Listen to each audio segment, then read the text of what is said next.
বৃষ্টির রাতে অপ্রত্যাশিত প্রস্তাব। মা, তুমি কি আমাকে বিয়ে করবে?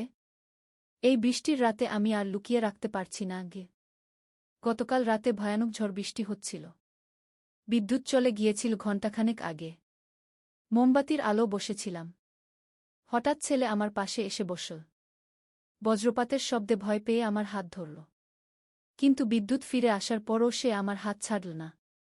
মা, এই অন্ধকারে বুঝতে পেরেছি তুমি ছাড়া আমার জীবন অর্থহীন। সে আমার চোখের দিকে তাকিয়ে বলল, আমি তোমাকে শুধু মা হিসেবে নয়, একজন নারী হিসেবে ভালোবাসি। আমি হকচকিয়ে গেলাম। কি বলছিস তুই? আমি জানি এটা অস্বাভাবিক শোনাবে, কিন্তু আমি তোমাকে বিয়ে করতে চাই। তুমি আমার স্ত্রী হও, মা। আমরা এই শহর ছেড়ে দূরে চলে যাব, যেখানে কেউ আমাদের চেনে না গিয়ে। বৃষ্টির শব্দ জানালায় টিপটিপ করছিল। আমার হৃদয় ঠিক সেই ছন্দেই দুকদুক করছিল। ছেলের হাত এখনো আমার হাতে। তার চোখে এক অদ্ভুত আবেদন। তুই কি জানিস তুই কি বলছিস? আমি গত 2 বছর ধরে এই অনুভূতি নিয়ে লড়াই করেছি। কিন্তু আজ এই ঝড়ের রাতে বুঝলাম, প্রকৃতিও চায় আমি তোমার কাছে সত্য প্রকাশ করি গিয়ে। মোমবাতির আলো আমাদের মুখে কাঁপছিল। ছেলের কথাগুলো আমার মনে ঝড় তুলল। এ কি হচ্ছে? মা, আমি তোমাকে খুশি রাখব। তুমি যেভাবে আমার যত্ন নিয়েছ, আমিও সেভাবে তোমার যত্ন নেব, কিন্তু একজন স্বামী হিসেবে গু। বাইরে বৃষ্টি থেমে গিয়েছিল, কিন্তু আমার মনের ঝড় শুরু হয়েছিল সবেমাত্র। এই গল্পটি সম্পূর্ণ শুনলে আপনাদের পানি অটোমেটিক বের হয়ে যাবে, সো যত দ্রুত সম্ভব হাতের কাছে টিস্যু নিয়ে বসে পড়ুন। বিছানার চাদর যেন নষ্ট না হয় সেটা সম্পূর্ণ খেয়াল রাখার অনুরোধ জানিয়ে গল্পটি এখন শুরু করব।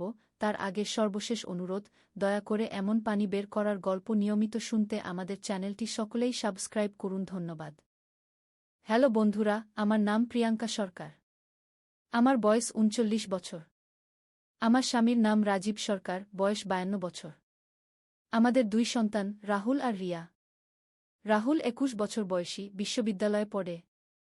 রিয়া 14 বছর বয়সী, হাই স্কুলে যায়। আমি যে ঘটনাটি আপনাদের বলতে যাচ্ছি সেটা আমার জীবনের সবচেয়ে অদ্ভুত এবং রহস্যময় অভিজ্ঞতা। এটা ঠিক 1 বছর আগের কথা। আমাদের পুরানো বাড়িতে তখন থাকতাম। সেই বাড়িটা ছিল আমার শ্বশুরমশাইয়ের। রাজীবের বাবা মারা যাওয়ার পর আমরাই সেই বাড়িতে থেকে গিয়েছিলাম। সেই রাতটা ছিল কার্তিক মাসের শেষ দিকে। আশ্বিনের পূর্ণিমা সবে গেছে। চারদিকে অন্ধকার ঘনিয়ে আসছিল। রাজীব অফিস থেকে এখনও ফেরেনি। রিয়া স্কুলের প্রজেক্ট নিয়ে ব্যস্ত। আর রাহুল তার রুমে বসে কম্পিউটারে কাজ করছিল। আমি রান্নাঘরে খাবার তৈরি করছিলাম। হঠাৎ বিদ্যুৎ চলে গেল। সারা এলাকায় অন্ধকার নেমে এল। আমি দেখলাম রাহুল মোমবাতি নিয়ে নিচে নেমে আসছে। মা, লোডশেডিং নাকি? কবে আসবে কারেন্ট? রাহুল আমার কাছে এসে জিজ্ঞেস করল। জানি না বাবা। হয়তো আবহাওয়া খারাপ বলে। আকাশে মেঘ জমেছে আমি বললাম। ঠিক তখনই প্রচণ্ড বৃষ্টি শুরু হল। সাথে বজ্রপাত। জানালা দিয়ে ঝড়ের শব্দ আসতে লাগল। রিয়া ভয় পেয়ে আমার কাছে এসে দাঁড়াল। মা, খুব ভয় লাগছে। এত বজ্রপাত কেন হচ্ছে? রিয়া আমার পাশে এসে বসল। আমরা সবাই বসার ঘরে এসে একসাথে বসলাম। মোমবাতির আলো চারদিক কাঁপছিল। রাহুল আমার পাশের সোফায় বসেছিল। হঠাৎ একটা খুব জোরে বজ্রপাত হল। আমি চমকে উঠলাম। রাহুল দেখল আমি ভয় পেয়েছি। সে আমার হাত ধরল। মা, ভয় পেও না। আমি আছি। তার হাতের স্পর্শে আমার কিছুটা ভয় কমা। কিন্তু একটু পরেই আবার জোরে বজ্রপাত হল। আমি আরও কাছে সরে গেলাম রাহুলের। রিয়াও আমার অন্য পাশে এসে বসল। বৃষ্টি একটানা চলতে লাগল। আধ ঘণ্টা পার হয়ে গেল। রাজীব এখনও ফেরেনি। আমি চিন্তিত হয়ে পড়লাম। ফোন করতে গেলাম, কিন্তু নেটওয়ার্ক নেই। মা, বাবা নিশ্চয়ই অফিসেই আটকে পড়েছেন। এত বৃষ্টিতে রাস্তায় বের হওয়া নিরাপদ নয়। রাহুল আমাকে সান্ত্বনা দিল। আমি মাথা নাড়লাম। কিন্তু মনটা অস্থির ছিল। রাহুলের হাত এখনও আমার হাতের উপর। তার স্পর্শে আমার একটু শান্তি লাগছিল। হঠাৎ রাহুল বলল, মা, আমি তোমাকে একটা কথা বলতে চাই। কি কথা? আমি জিজ্ঞেস করলাম। এই অন্ধকারে, এই ঝড়ের রাতে আমি বুঝতে পারছি যে তুমি আমার জীবনের সবচেয়ে গুরুত্বপূর্ণ মানুষ। আমি তোমাকে শুধু মা হিসেবেই নয়, একজন মানুষ হিসেবেও খুব সম্মান করি। আমি অবাক হলাম। কি বলতে চাইছিস? মা, আমি জানি এটা অদ্ভুত শোনাবে। কিন্তু আমি চাই তুমি আমার সাথে একটা নতুন জীবন শুরু করো। আমরা এই জায়গা ছেড়ে দূরে কোথাও চলে যাই। একটা নতুন শহরে, যেখানে কেউ আমাদের চেনে না গিয়ে।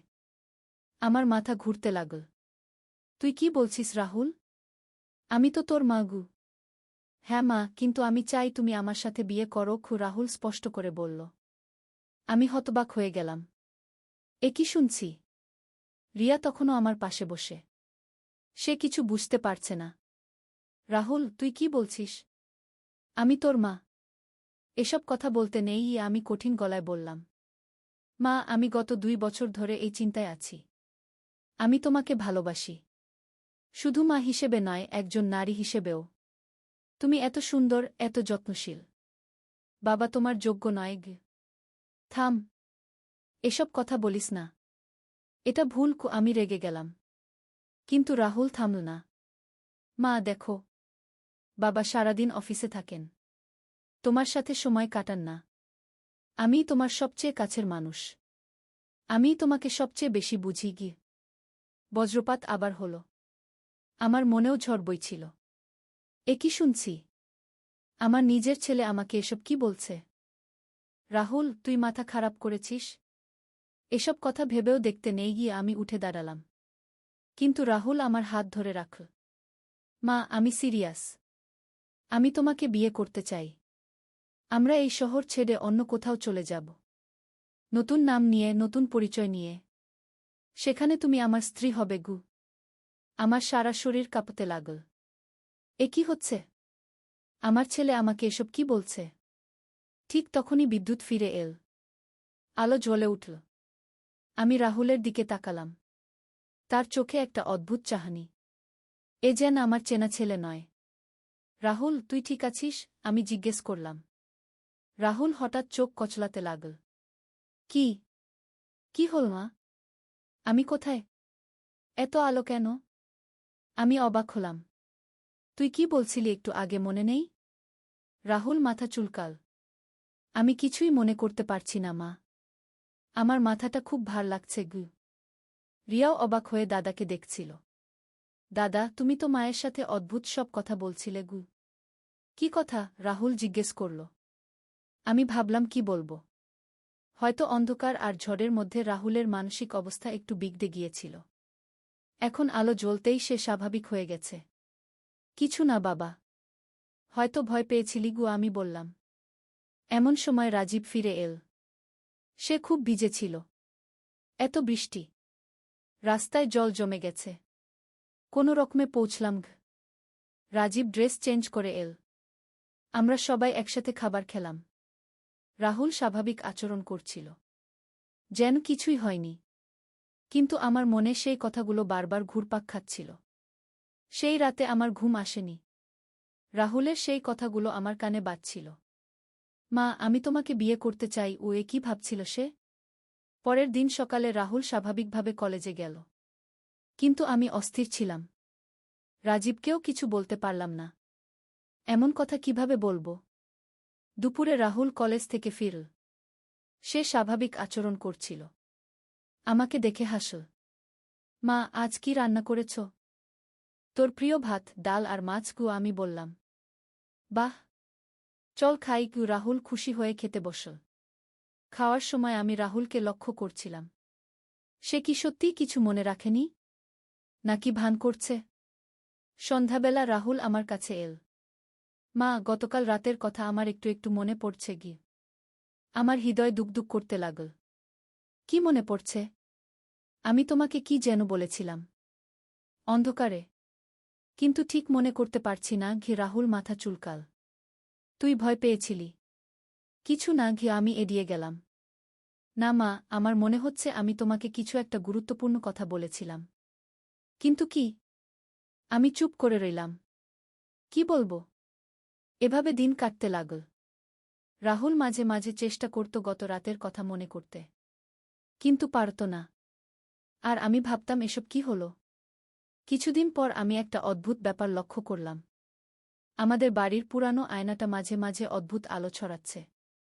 রাতের বেলা আয়নার সামনে দিয়ে গেলে মনে হয় কেউ যেন সেখানে দাঁড়িয়ে আছে। একদিন রিয়া আমার কাছে এসে বলল, মা, আমাদের বাড়িতে কিছু অদ্ভুত হচ্ছে। রাতে আমি কারো পায়ের শব্দ শুনি, কিন্তু কেউ নেই গে। আমিও লক্ষ্য করেছি, রাতের বেলা অদ্ভুত শব্দ হয়, মনে হয় কেউ যেন হাঁটাহাঁটি করছে, কিন্তু সবাই তো ঘুমিয়ে। একরাত আমি জেগে থাকলাম। রাত ৩টার সময় শব্দ শুনলাম। আস্তে আস্তে বের হলাম। দেখলাম রাহুল হাঁটছে, কিন্তু তার চোখ বন্ধ। সে ঘুমের ঘোরে হাঁটছে। সে সোজা আয়নার সামনে গিয়ে দাঁড়াল। আয়নার সামনে দাঁড়িয়ে কি যেন বলতে লাগল, কিন্তু আমি শুনতে পেলাম না। আয়নায় একটা অদ্ভুত আলো খেলা করছিল। হঠাৎ রাহুল ঘুরে আমার দিকে তাকাল। তার চোখ খোলা, কিন্তু সেই চোখে একটা অদ্ভুত ভাব, যেন সে আমাকে চিনতে পারছে না। কে তুমি? রাহুল আমাকে জিজ্ঞেস করল। আমি অবাক হলাম। আমি তোর মা গু। রাহুল মাথা নাড়ল। না, তুমি আমার মা নও। তুমি অন্য কেউ ঘ। সে আবার আয়নার দিকে তাকাল। আয়নায় কি দেখছে সে? আমি তোমাকে চিনি। তুমি আমার প্রেমিকা ঘ, রাহুল বলল। আমার মাথা ঘুরে গেল। এ কি বলছে? রাহুল, তুই ঠিক আছিস? আমি কাছে গেলাম।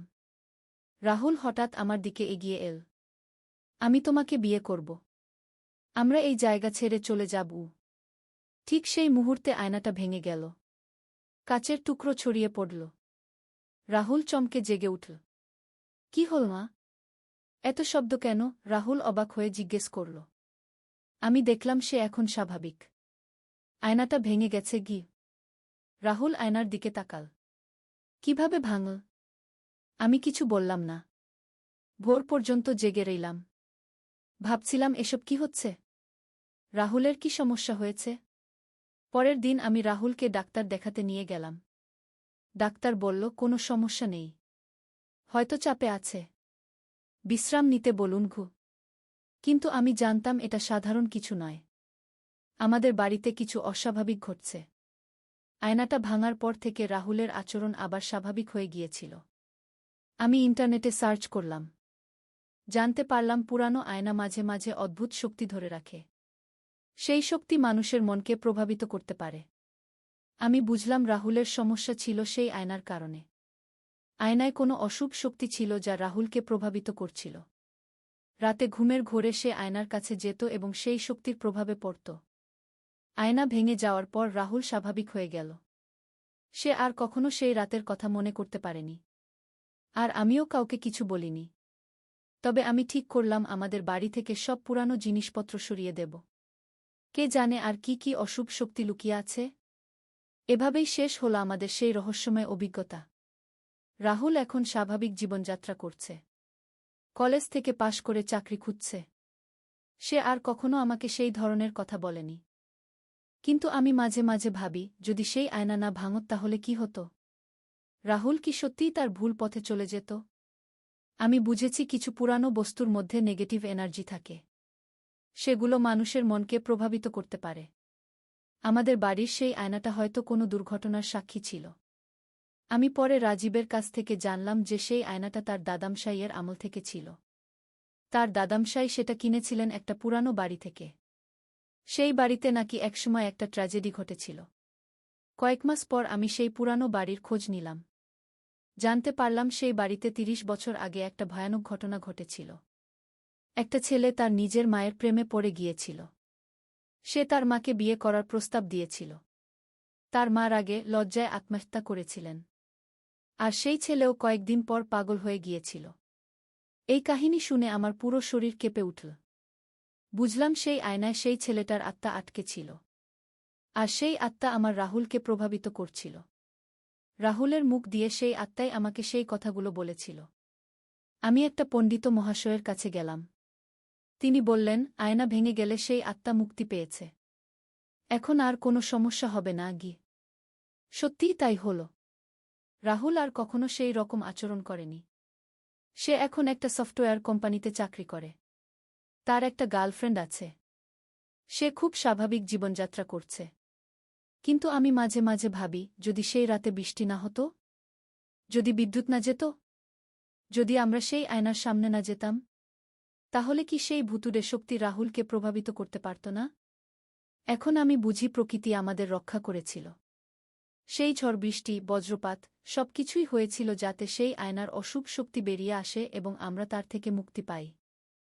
রাহুল আজও জানে না তার সাথে আসলে কি হয়েছিল। সে মনে করে সেই রাতে সে ভয় পেয়ে আমার কাছে আশ্রয় নিয়েছিল। আর আমিও চাই সে এভাবেই মনে রাখুক। কিছু রহস্য চিরকালের জন্য রহস্যই থেকে যাওয়া ভালো। আমার পরিবার এখন খুশি। রাজীব, রাহুল, রিয়া সবাই স্বাভাবিক জীবন কাটাচ্ছি আমরা। নতুন বাড়িতে এসে থাকছি। সেখানে কোনো পুরানো জিনিস নেই। তবে আমি সবসময় সতর্ক থাকি। বাড়িতে কোনো পুরানো আয়না, ফটো বা অন্য কিছু রাখি না যেটার ইতিহাস আমি জানি না। কারণ কে জানে সেই জিনিসগুলোর সাথে কি কি রহস্য জড়িত আছে? আমার এই অভিজ্ঞতা থেকে আমি একটা জিনিস শিখেছি। পৃথিবীতে এমন অনেক শক্তি আছে যেগুলো আমরা দেখতে পাই না, কিন্তু সেগুলো আমাদের জীবনকে প্রভাবিত করতে পারে। পুরানো জিনিসপত্রের সাথে কখনো কখনো সেই রকম অশুভ শক্তি জড়িত থাকে।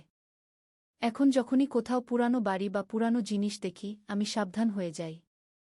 কারণ আমি জানি এগুলোর মধ্যে কি লুকিয়ে থাকতে পারে। আমার এই গল্পটা শুনে হয়তো অনেকেই বিশ্বাস করবেন না। ভাববেন এসব কুসংস্কার। কিন্তু যারা এই ধরনের অভিজ্ঞতার মধ্য দিয়ে গেছেন তারা জানেন এসব কত সত্যি। আমি চাই না আর কোনো পরিবার এই রকম সমস্যায় পড়ুক। তাই যদি আপনাদের বাড়িতে কোনো পুরানো আয়না, ছবি বা অন্য কিছু থাকে যেগুলোর কারণে অস্বাভাবিক কিছু ঘটছে, তাহলে সাথে সাথে সেগুলো সরিয়ে দিন। আর সবচেয়ে গুরুত্বপূর্ণ কথা হল, পরিবারের কারো আচরণে যদি হঠাৎ অদ্ভুত পরিবর্তন দেখেন, তাহলে সেটাকে হালকা করে দেখবেন না। হয়তো কোনো অশুভ শক্তি তাকে প্রভাবিত করছে। আমার ক্ষেত্রে প্রকৃতি আমাদের রক্ষা করেছে। সেই ঝড়ের রাতে যা ঘটেছিল তার ফলেই আমরা মুক্তি পেয়েছি। কিন্তু সবার ভাগ্য এত ভালো নাও হতে পারে। তাই আমি সবাইকে অনুরোধ করব, পুরানো জিনিসপত্রের ব্যাপারে সতর্ক থাকুন। আর যদি কখনো এই ধরনের কিছু ঘটে তাহলে দ্রুত ব্যবস্থা নিন। দেরি করবেন না। আমার গল্প এখানেই শেষ। রাহুল এখন একটা ভালো মেয়েকে বিয়ে করার কথা ভাবছে। রিয়াও ভালো ছাত্রী। রাজীব আর আমি আমাদের স্বাভাবিক জীবন কাটাচ্ছি। সেই রাতের ভয়াবহ অভিজ্ঞতা এখন শুধু একটা স্মৃতি। কিন্তু সেই স্মৃতি আমাকে সবসময় মনে করিয়ে দেয় যে এই পৃথিবীতে অনেক রহস্য আছে যেগুলো আমাদের বোঝার বাইরে। আর সেই রহস্যগুলোর সাথে মোকাবিলা করতে হলে আমাদের সতর্ক এবং সাহসী হতে হবে। আপনাদের যদি এই ধরনের কোনো অভিজ্ঞতা থাকে তাহলে সেটাও শেয়ার করতে পারেন। হয়তো আমাদের গল্পগুলো অন্যদের সাহায্য করবে। এই ছিল আমার সেই রহস্যময় ও রোমাঞ্চকর অভিজ্ঞতা, যেটা আমার জীবনের সবচেয়ে অদ্ভুত ঘটনা ছিল। গত রাতে ছেলেকে ঘুমের ওষুধ খাওয়াতে গিয়ে সে এমন কিছু বলেছে যা এখনও আমার কানে বাজছে। আমার ছেলে গত সপ্তাহ থেকে ঠিকমতো ঘুমাতে পারছিল না। অফিসের কাজের চাপে মানসিক অবসাদ হয়েছে। ডাক্তার দেখিয়ে ঘুমের ওষুধ এনেছি। রাত 10টার সময় ওষুধ খেতে হয়। গতকাল রাতে তার ঘরে গেলাম ওষুধ নিয়ে। সে তার ল্যাপটপে কাজ করছিল। এখনও কাজ করছিস? ওষুধ খা, তারপর ঘুমিয়ে পড়। ও সে ল্যাপটপ বন্ধ করে বিছানায় শুয়ে পড়ল। আমি টেবিল ল্যাম্প জ্বালিয়ে দিয়ে পানি এনে দিলাম। ওষুধের ট্যাবলেট দুটো তার হাতে দিলাম। ট্যাবলেট মুখে দিয়ে পানি খেতে গিয়ে সে আমার হাত ধরে ফেল। মা, বসো একটু। আমি বিছানার পাশে চেয়ারটায় বসলাম। কেমন লাগছে আজকাল? অফিসের কাজ কমেছে? জিজ্ঞেস করলাম। সে আমার হাতটা ছাড়ল না। মা, এই ওষুধ কি স্বপ্ন নিয়ন্ত্রণ করতে পারে? অদ্ভুত প্রশ্ন। কেন, তোর স্বপ্নে কোনো সমস্যা হচ্ছে? আমি জিজ্ঞেস করলাম। রুমে শুধু টেবিল ল্যাম্পের আবছা আলো, বাকি সব অন্ধকার। তার মুখটা অর্ধেক আলো অর্ধেক ছায়ায়। হ্যাঁ মা, আমি প্রতি রাতে একই স্বপ্ন দেখি। কি? তার কণ্ঠস্বর একটু কাঁপছিল। কেমন স্বপ্ন? আমি আগ্রহী হয়ে জিজ্ঞেস করলাম। সে চোখ বন্ধ করে বলল, তুমি আর আমি। আমরা একসাথে, কিন্তু মাছেলে হিসেবে নয়। আমি অবাক হলাম। তাহলে স্বামী স্ত্রী হিসেবে কি? তার উত্তর শুনে আমি উঠে দাঁড়ালাম। কি বলছিস তুই? ওষুধের গ্লাস টেবিলে রেখে উঠতে চাইলাম। সে আমার হাত ধরে আটকে দিল। মা, প্লিজ বসো। আমি জানি এটা ভুল শোনাচ্ছে। কি? তার চোখে অদ্ভুত এক দৃষ্টি। কিন্তু আমি এই স্বপ্ন দেখে ভীষণ সুখী বোধ করি। কি? আমার হৃদয় দুরুদুরু করতে লাগল। আমি স্বপ্নে দেখি আমরা একসাথে ঘুমাচ্ছি, তুমি আমার বুকে মাথা রেখে। আমি তার হাত ছাড়িয়ে নিতে চেষ্টা করলাম। আমি দেখি তুমি আমার স্ত্রী, আমি তোমার স্বামী। তার গ্রিপ আরও শক্ত হল। মা, আমি তোমাকে ভালোবাসি। শুধু মা হিসেবে নয়, একজন পূর্ণাঙ্গ নারী হিসেবে অন্ধকার রুমে তার কথাগুলো আরও স্পষ্ট শোনা যাচ্ছিল। আমি জানি এটা পাপ, কিন্তু আমি আর পারছি না। তার চোখ থেকে টপটপ করে জল পড়ছিল। স্বপ্নে আমরা সুখী, বাস্তবেও কি সম্ভব নয়? আমি আর কিছু বলতে পারলাম না। তুমি আমাকে বিয়ে করো, মা। আমরা কোথাও দূরে চলে যাই। ঘুমের ওষুধের প্রভাবে তার চোখের পাতা ভারী হয়ে আসছিল, কিন্তু কথা বলে যাচ্ছিল। আমি তোমাকে রানী বানিয়ে রাখব।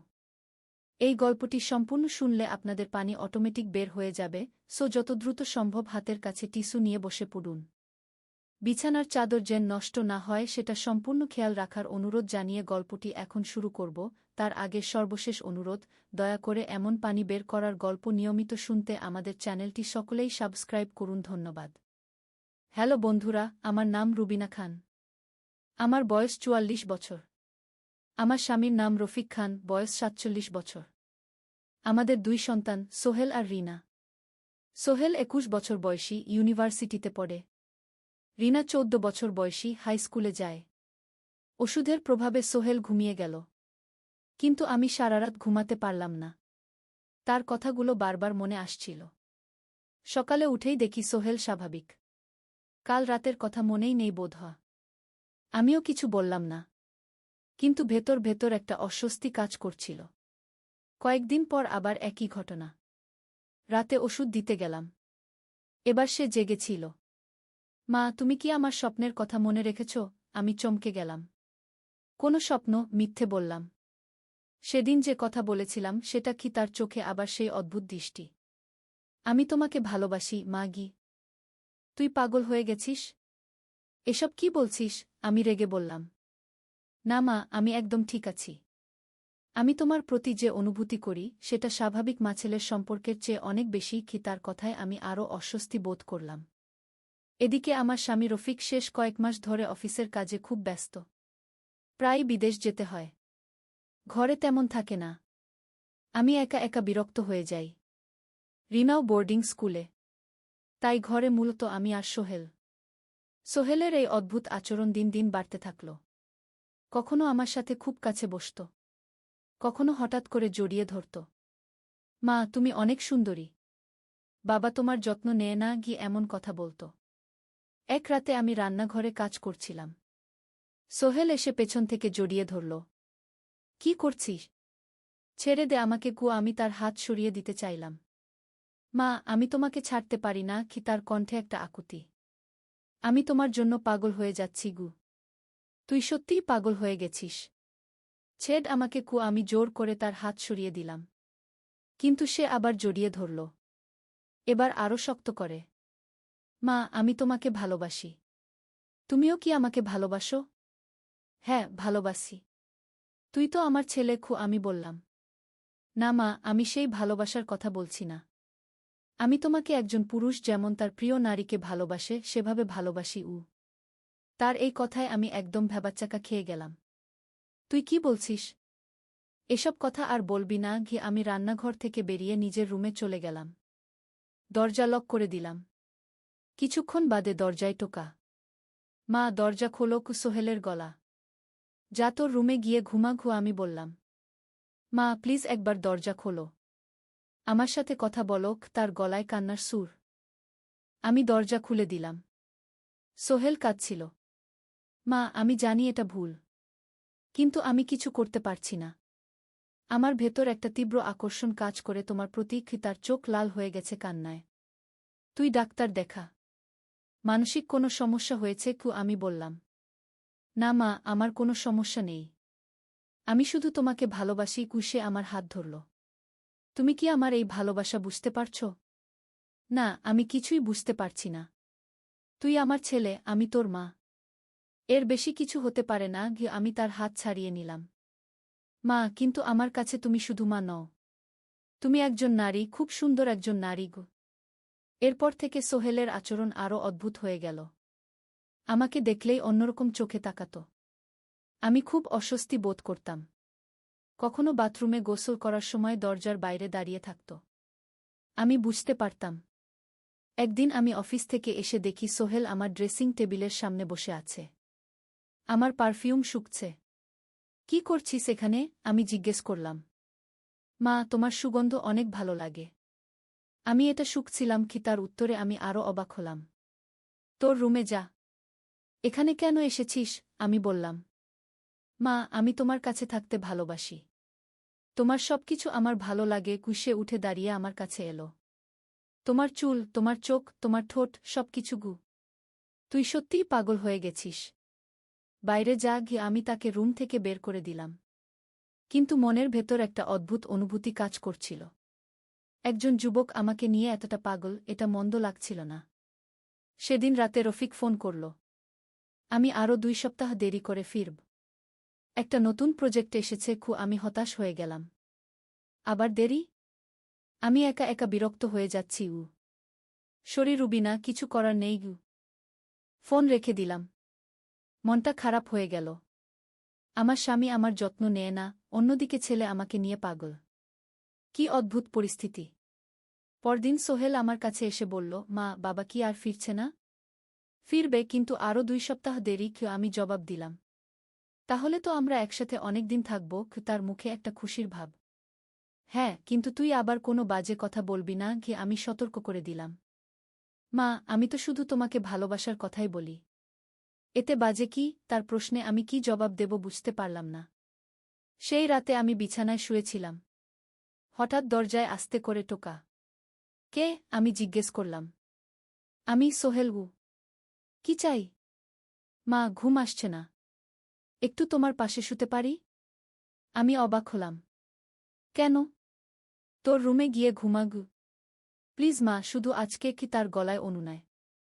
আমি ভাবলাম, ছেলে তো। একরাত শুলে কি এমন হবে? ঠিক আছে, আইউ। সোহেল রুমে এসে আমার বিছানায় শুয়ে পড়ল। প্রথমে দূরে দূরে ছিল। কিছুক্ষণ বাদে ধীরে ধীরে কাছে এলো। মা, আমি কি তোমার গায়ে হাত দিতে পারি? অদ্ভুত প্রশ্ন। কেন? শুধু ভালো লাগে। আমি কিছু বললাম না। সে আস্তে করে আমার হাতে হাত দিল। মা, তোমার হাত কত নরম। তারপর আমার চুলে হাত বোলাতে লাগল। তোমার চুল কত সিল্কি। আমার শরীর একটু শিউরে উঠল। সোহেল, এভাবে ছুঁজো না। আমি বললাম। কেন মা? আমি তো শুধু ভালোবেসে ছুঁয়ে দেখছি। তার হাত আমার মুখের উপর এলো। তোমার ত্বক কত মসৃণ। আমি তার হাত সরিয়ে দিলাম। বেশি ছুঁজো না। চুপচাপ ঘুমা। আমি বললাম।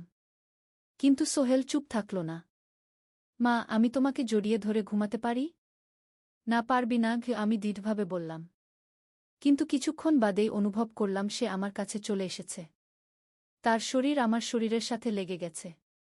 সোহেল, দূরে সরে যা। আমি বললাম। মা, আমার ঠান্ডা লাগছে। সে জড়িয়ে ধরল। তার শরীরের উষ্ণতা আমি অনুভব করতে পারছিলাম। একটা অদ্ভুত অনুভূতি হচ্ছিল। মা, তুমি অনেক গরম। সে আমার কানে ফিসফিস করে বলল। তার নিঃশ্বাস আমার ঘাড়ে লাগছিল। সোহেল, তোর রুমে চলে যা। আমি আবার বললাম। না মা, আমি এখানেই থাকব। সে আরও শক্ত করে জড়িয়ে ধরল। আমি নড়তে চাইলে সে আরও আঁকড়ে ধরত। সেই রাতে আর ঘুম হল না। সোহেল আমাকে জড়িয়ে ধরে ঘুমিয়ে গেল। আমি চুপচাপ শুয়ে রইলাম। মনে মনে ভাবছিলাম, এটা কি করছি আমি? ছেলেকে এভাবে কাছে আনা ঠিক হচ্ছে? সকালে উঠে দেখি সোহেল আমার দিকে তাকিয়ে হাসছে। শুভ সকাল মাগু। শুভ সকাল। এবার উঠে যা তোর রুমে। আমি বললাম। মা, গতকাল রাতে অনেক ভালো ঘুম হয়েছে। তার মুখে সন্তুষ্টির ভাব। ব্রেকফাস্ট টেবিলে বসে সোহেল বলল, মা, আমি রোজ তোমার সাথে ঘুমাতে পারি? না, পারবি না। আমি সরাসরি জবাব দিলাম। কেন মা? আমার খুব ভালো লেগেছে। তুই একটা বড় ছেলে। আমার সাথে ঘুমানো ঠিক নয়। কিন্তু মা, আমি তো তোমার ছেলে। সে বলল। হ্যাঁ, তাই তো। ছেলেরা বড় হলে মায়ের সাথে ঘুমায় না। আমি ব্যাখ্যা করলাম। তাহলে আমি যখন ছোট ছিলাম তখন কেন ঘুমাতাম? তার প্রশ্নের জবাব দিতে পারলাম না। দুপুরে অফিস থেকে ফিরে দেখি সোহেল আমার জন্য অপেক্ষা করছে। মা, তোমার জন্য চা বানিয়েছি। একটা কাপ চা এগিয়ে দিল। ধন্যবাদ। আমি চা নিলাম। মা, আমি তোমাকে একটা সারপ্রাইজ দেব। সে বলল। কি সারপ্রাইজ? তুমি আমার রুমে এসো। আমি তার সাথে তার রুমে গেলাম। দেখি রুমটা সাজানো। মোমবাতি জ্বালানো। টেবিলে ফুল। এসব কি? আমি অবাক হয়ে জিজ্ঞেস করলাম। মা, আমি তোমাকে একটা রোমান্টিক সারপ্রাইজ দিতে চেয়েছি। তার কথায় আমি আরও অবাক হলাম। রোমান্টিক? তুই কি বলছিস? মা, আমি তোমাকে বলেছি যে আমি তোমাকে ভালোবাসি। একজন প্রেমিক যেমন তার প্রেমিকাকে সারপ্রাইজ দেয়, আমিও তেমনি দিতে চেয়েছি। তার ব্যাখ্যা শুনে আমি রেগে গেলাম। তুই একদম পাগল হয়ে গেছিস। এসব কি করছিস? আমি মোমবাতিগুলো নিভিয়ে দিলাম। মা, রাগ করো না। আমি তোমাকে খুশি করতে চেয়েছি। সে আমার হাত ধরার চেষ্টা করল। আমি খুশি হব না। এসব বাজে কাজ বন্ধ করো। আমি তার রুম থেকে বেরিয়ে এলাম। কিন্তু মনের ভেতর একটা দ্বন্দ্ব কাজ করছিল। আমার স্বামী কখনো আমাকে এভাবে সারপ্রাইজ দেয়নি। অন্যদিকে সোহেল আমার জন্য এতটা ভাবছে। সেদিন সন্ধ্যায় সোহেল আমার কাছে এসে বলল, মা, আমি যদি অন্য কেউ হতাম তাহলে কি তুমি আমাকে ভালোবাসতে? অদ্ভুত প্রশ্ন। মানে?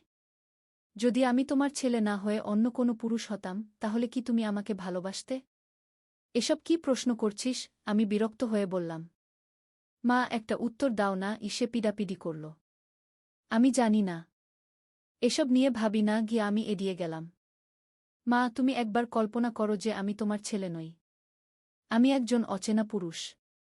তোমার প্রতি আমার ভালোবাসা কি? তার কথায় আমার মনে একটা অদ্ভুত ছবি ভেসে উঠল। তাহলে কেমন লাগত? আমি জানি না। এসব নিয়ে কথা বলতে চাই না। গিয়ে আমি উঠে যেতে চাইলাম। মা, একটুখানি ভাবো। তুমি কি অনুভব করতে পারো না যে আমার ভালোবাসা খাঁটি? তার কথার মধ্যে একটা আকর্ষণ ছিল। আমি ভাবতে লাগলাম, সত্যিই সোহেল আমাকে নিয়ে এতটা ভাবে। আমার স্বামী এভাবে ভাবে না। সোহেল, তুই আমার ছেলে। এর বাইরে আমি তোকে অন্য কিছু ভাবতে পারি না। গিয়ে আমি বললাম। কিন্তু মা, তুমি কি বুঝতে পারছো না যে আমি তোমাকে কতটা ভালোবাসি? তার চোখে পানি এলো। সেই রাতে আবার সোহেল আমার রুমে এসে ঘুমাতে চাইল। এবার আমি না বলতে পারলাম না। সে আমার পাশে শুয়ে পড়ল। আগের মতোই জড়িয়ে ধরল। মা, তুমি কি আমার কথা ভেবেছ? সে জিজ্ঞেস করল। কোনো কথা? যেটা সন্ধ্যায় বলেছিলাম। আমি কিছু বললাম না। মা, আমি জানি তুমি আমার প্রতি আকর্ষণ অনুভব করো। কি বলছিস তুই? আমি চমকে উঠলাম। মা, তুমি যখন আমার দিকে তাকাও তোমার চোখে একটা অন্যরকম ভাব দেখি। তার কথায় আমি আরও অস্বস্তি বোধ করলাম। তুই ভুল বুঝছিস। আমি বললাম। না মা, আমি ঠিকই বুঝছি। তুমিও আমার প্রতি অনুভূতি রাখো, কিন্তু স্বীকার করতে পারছ না। তার হাত আমার কপালে এলো। আমার মা, আমার প্রিয়তমা গু। সোহেল, এসব কথা বন্ধ করো। আমি তার হাত সরিয়ে দিলাম। কিন্তু ভেতর ভেতর একটা আলাদা অনুভূতি কাজ করছিল। আমার স্বামী আমাকে কখনো প্রিয়তমা বলে ডাকে না। পরের দিন সকালে উঠে দেখি সোহেল রান্নাঘরে নাস্তা তৈরি করছে। মা, তোমার জন্য বিশেষ নাস্তা বানিয়েছি। একটা সুন্দর প্লেটে সাজিয়ে দিল। ধন্যবাদ গু। খেতে খেতে সোহেল বলল, মা, আজ অফিস যাবে? হ্যাঁ, যেতে হবে গু। তাহলে সন্ধ্যায় ফিরে এসো। আমি তোমার জন্য অপেক্ষা করব। তার কথায় একটা মাধুর্য ছিল। অফিসে গিয়েও সোহেলের কথা মনে আসছিল। সহকর্মী রীতা জিজ্ঞেস করল, কি ব্যাপার, আজ কেমন অন্যমনস্ক লাগছে গু? কিছু না, তেমন কিছু না গি। ঘরের কোনো সমস্যা? রীতা আবার জিজ্ঞেস করল। একটু জটিল পরিস্থিতি। আমি হালকা করে বললাম। কি হয়েছে? বলতে পারো? না, এমন কিছু না গি। কিন্তু আমি রীতাকে বলতে পারলাম না যে আমার ছেলে আমার প্রতি একটা অস্বাভাবিক আকর্ষণ অনুভব করে। এটা বললে সবাই কি ভাববে? সন্ধ্যায় বাড়ি ফিরে দেখি সোহেল আমার জন্য বিশেষ রান্না করেছে। মা, তোমার পছন্দের সব খাবার বানিয়েছি। সত্যিই আমার প্রিয় সব খাবার। তুই কি করে জানলি এগুলো আমার পছন্দের? আমি অবাক হয়ে জিজ্ঞেস করলাম। মা, আমি তোমাকে অনেক ভালোবাসি। শুধু একটা চুমুক। তার অনুনয়ে আমি আর না বলতে পারলাম না। আমি চোখ বন্ধ করে ফেললাম। সোহেল আস্তে করে তার ঠোঁট আমার ঠোঁটে ঠেকাল। একটা মৃদু কোমল স্পর্শ। কিন্তু সেই স্পর্শে আমার পুরো শরীর কেঁপে উঠল। কত বছর পর কেউ আমাকে এভাবে চুমু দিয়েছে। চুমু শেষ হলে সোহেল বলল, মা, তুমি কত মিষ্টি। আমি লজ্জায় মুখ থেকে ফেললাম। সোহেল, আমরা কি করলাম? মা, আমরা ভালোবাসা বিনিময় করলাম। সেই রাতে আমি আর ঘুমাতে পারলাম না। মনের মধ্যে একটা দ্বন্দ্ব চলছিল। একদিকে মনে হচ্ছিল আমি ভুল করেছি, অন্যদিকে সোহেলের ভালোবাসা আমাকে একটা অন্যরকম সুখ দিয়েছে। পরের দিন সকালে উঠে দেখি সোহেল স্বাভাবিক, কিন্তু তার চোখে একটা সন্তুষ্টির ভাব। শুভ সকাল আমার প্রিয় মা কি তার কথায় আমার মুখ লাল হয়ে গেল। সোহেল, গতকাল রাতের কথা ভুলে যা গিয়ে আমি বললাম। কেন মা? আমার কাছে এটা খুব সুন্দর একটা স্মৃতি গু। কিন্তু এটা ভুল ছিল। মা, ভালোবাসা কখনো ভুল হয় না গি। অফিসে গিয়ে কাজে মন বসছিল না। বারবার গতকাল রাতের কথা মনে আসছিল। সোহেলের সেই চুমু, তার স্পর্শ, সবকিছু। রীতা আবার জিজ্ঞেস করল, তুমি ঠিক নেই? কি হয়েছে? কিছু না গি। তোমার চেহারা দেখে মনে হচ্ছে বড় কোনো সিদ্ধান্ত নিতে হবে গু। রীতার কথা ঠিক।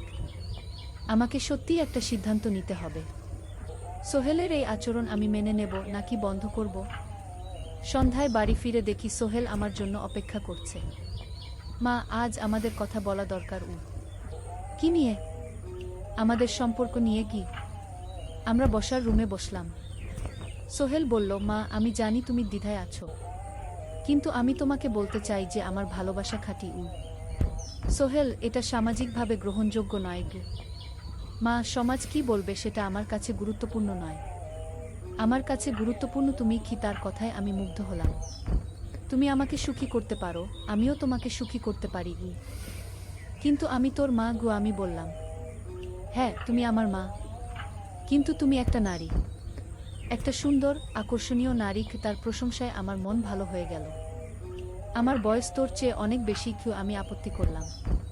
মা, বয়স শুধু একটা সংখ্যা। তুমি দেখতে অনেক তরুণ গু। তুই শুধু তোর হরমোনের কারণে এসব বলছিস গু। না মা, আমি আমার হৃদয়ের কথা বলছি। আমি তোমাকে সত্যিই ভালোবাসি। কি তার চোখে একটা আন্তরিকতা দেখলাম। সেই রাতে আমি অনেকক্ষণ ধরে ভাবলাম, সোহেল আমাকে যেভাবে ভালোবাসে আমার স্বামী কখনো সেভাবে ভালোবাসেনি। সোহেল আমার যত্ন নেয়, আমার পছন্দের খেয়াল রাখে, আমাকে সুন্দর বলে। হঠাৎ মনে পড়ল, আমি যখন রফিকের সাথে বিয়ে করেছিলাম তখনও সে আমাকে এত ভালোবেসে কথা বলতো না। সোহেলের ভালোবাসাটা বেশি আন্তরিক মনে হচ্ছে। পরের দিন সোহেল আমাকে বলল, মা, আমি তোমাকে একটা চিঠি লিখেছি। একটা খাম আমার হাতে দিল। এটা কি? আমার হৃদয়ের কথা গু। আমি চিঠিটা খুলে পড়লাম।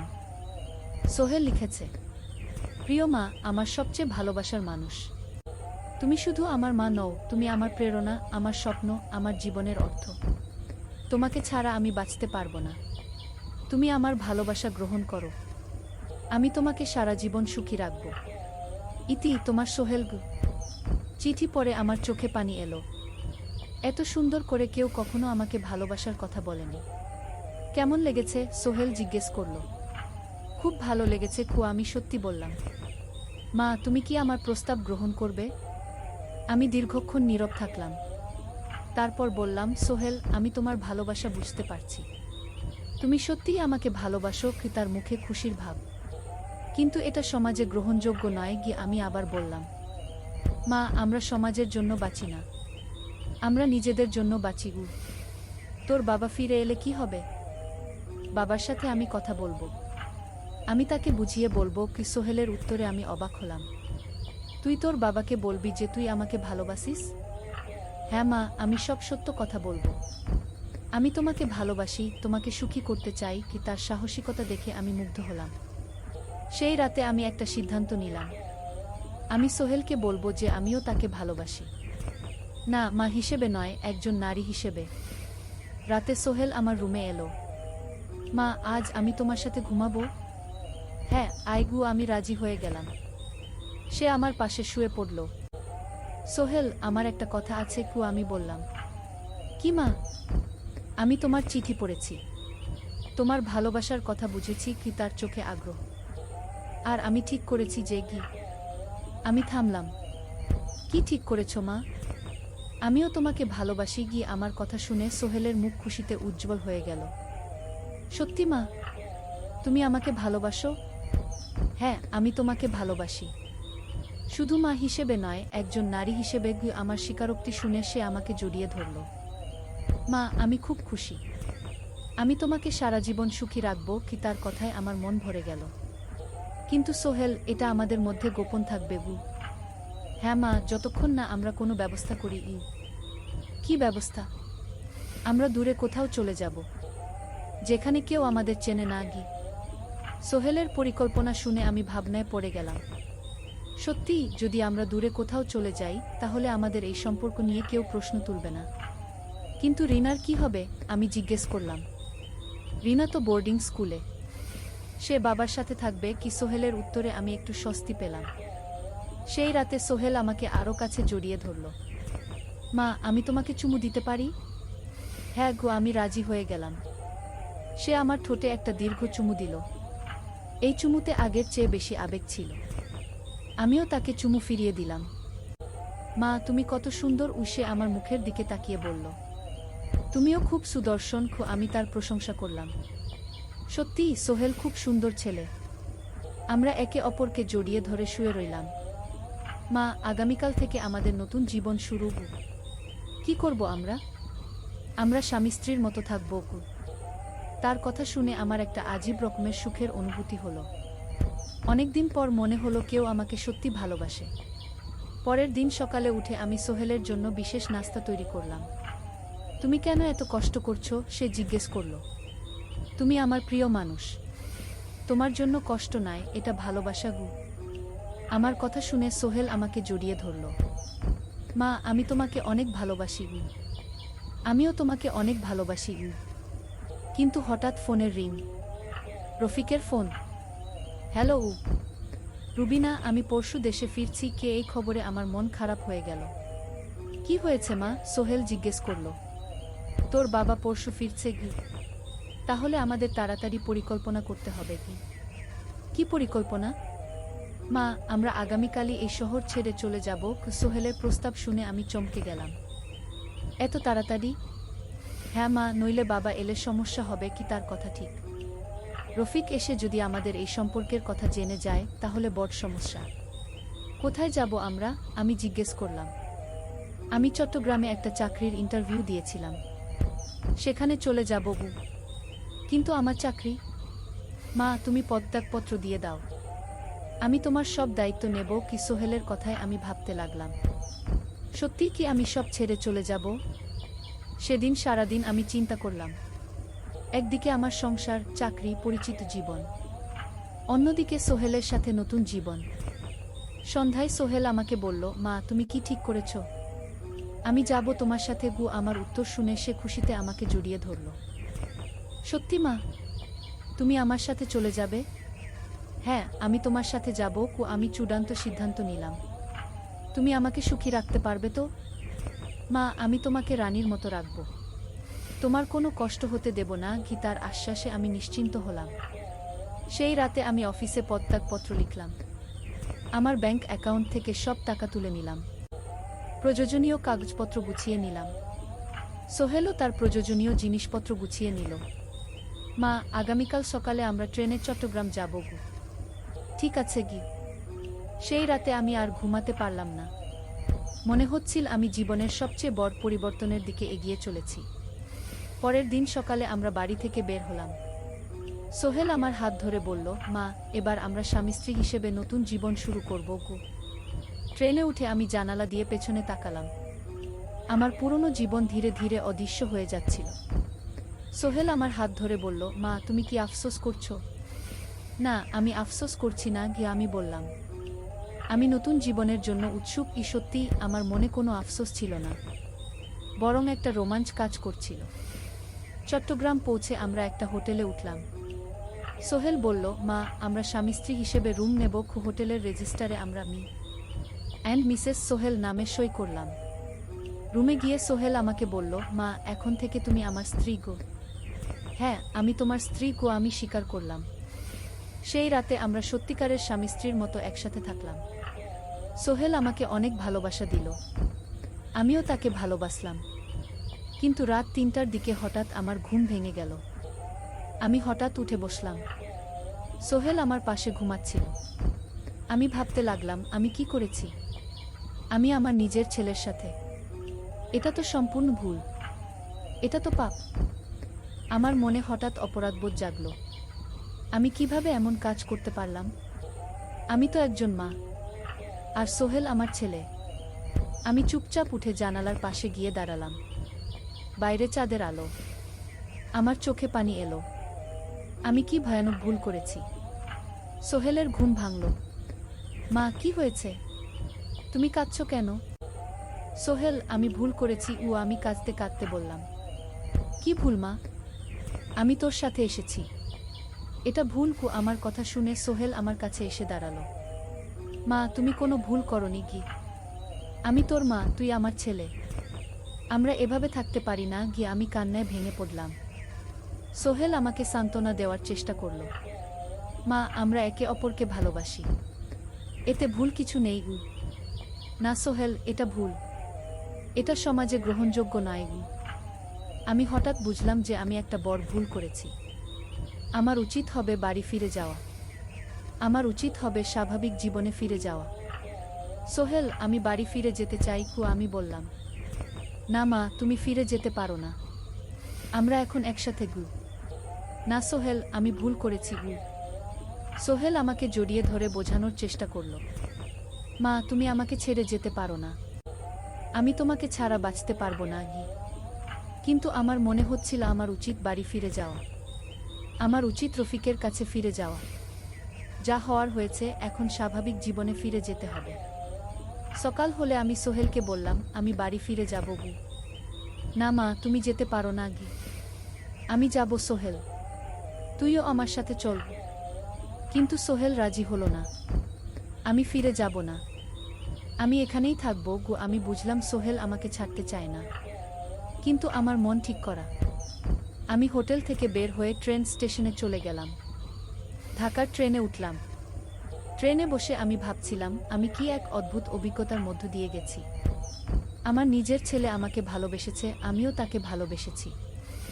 কিন্তু এই ভালোবাসা ভুল ছিল।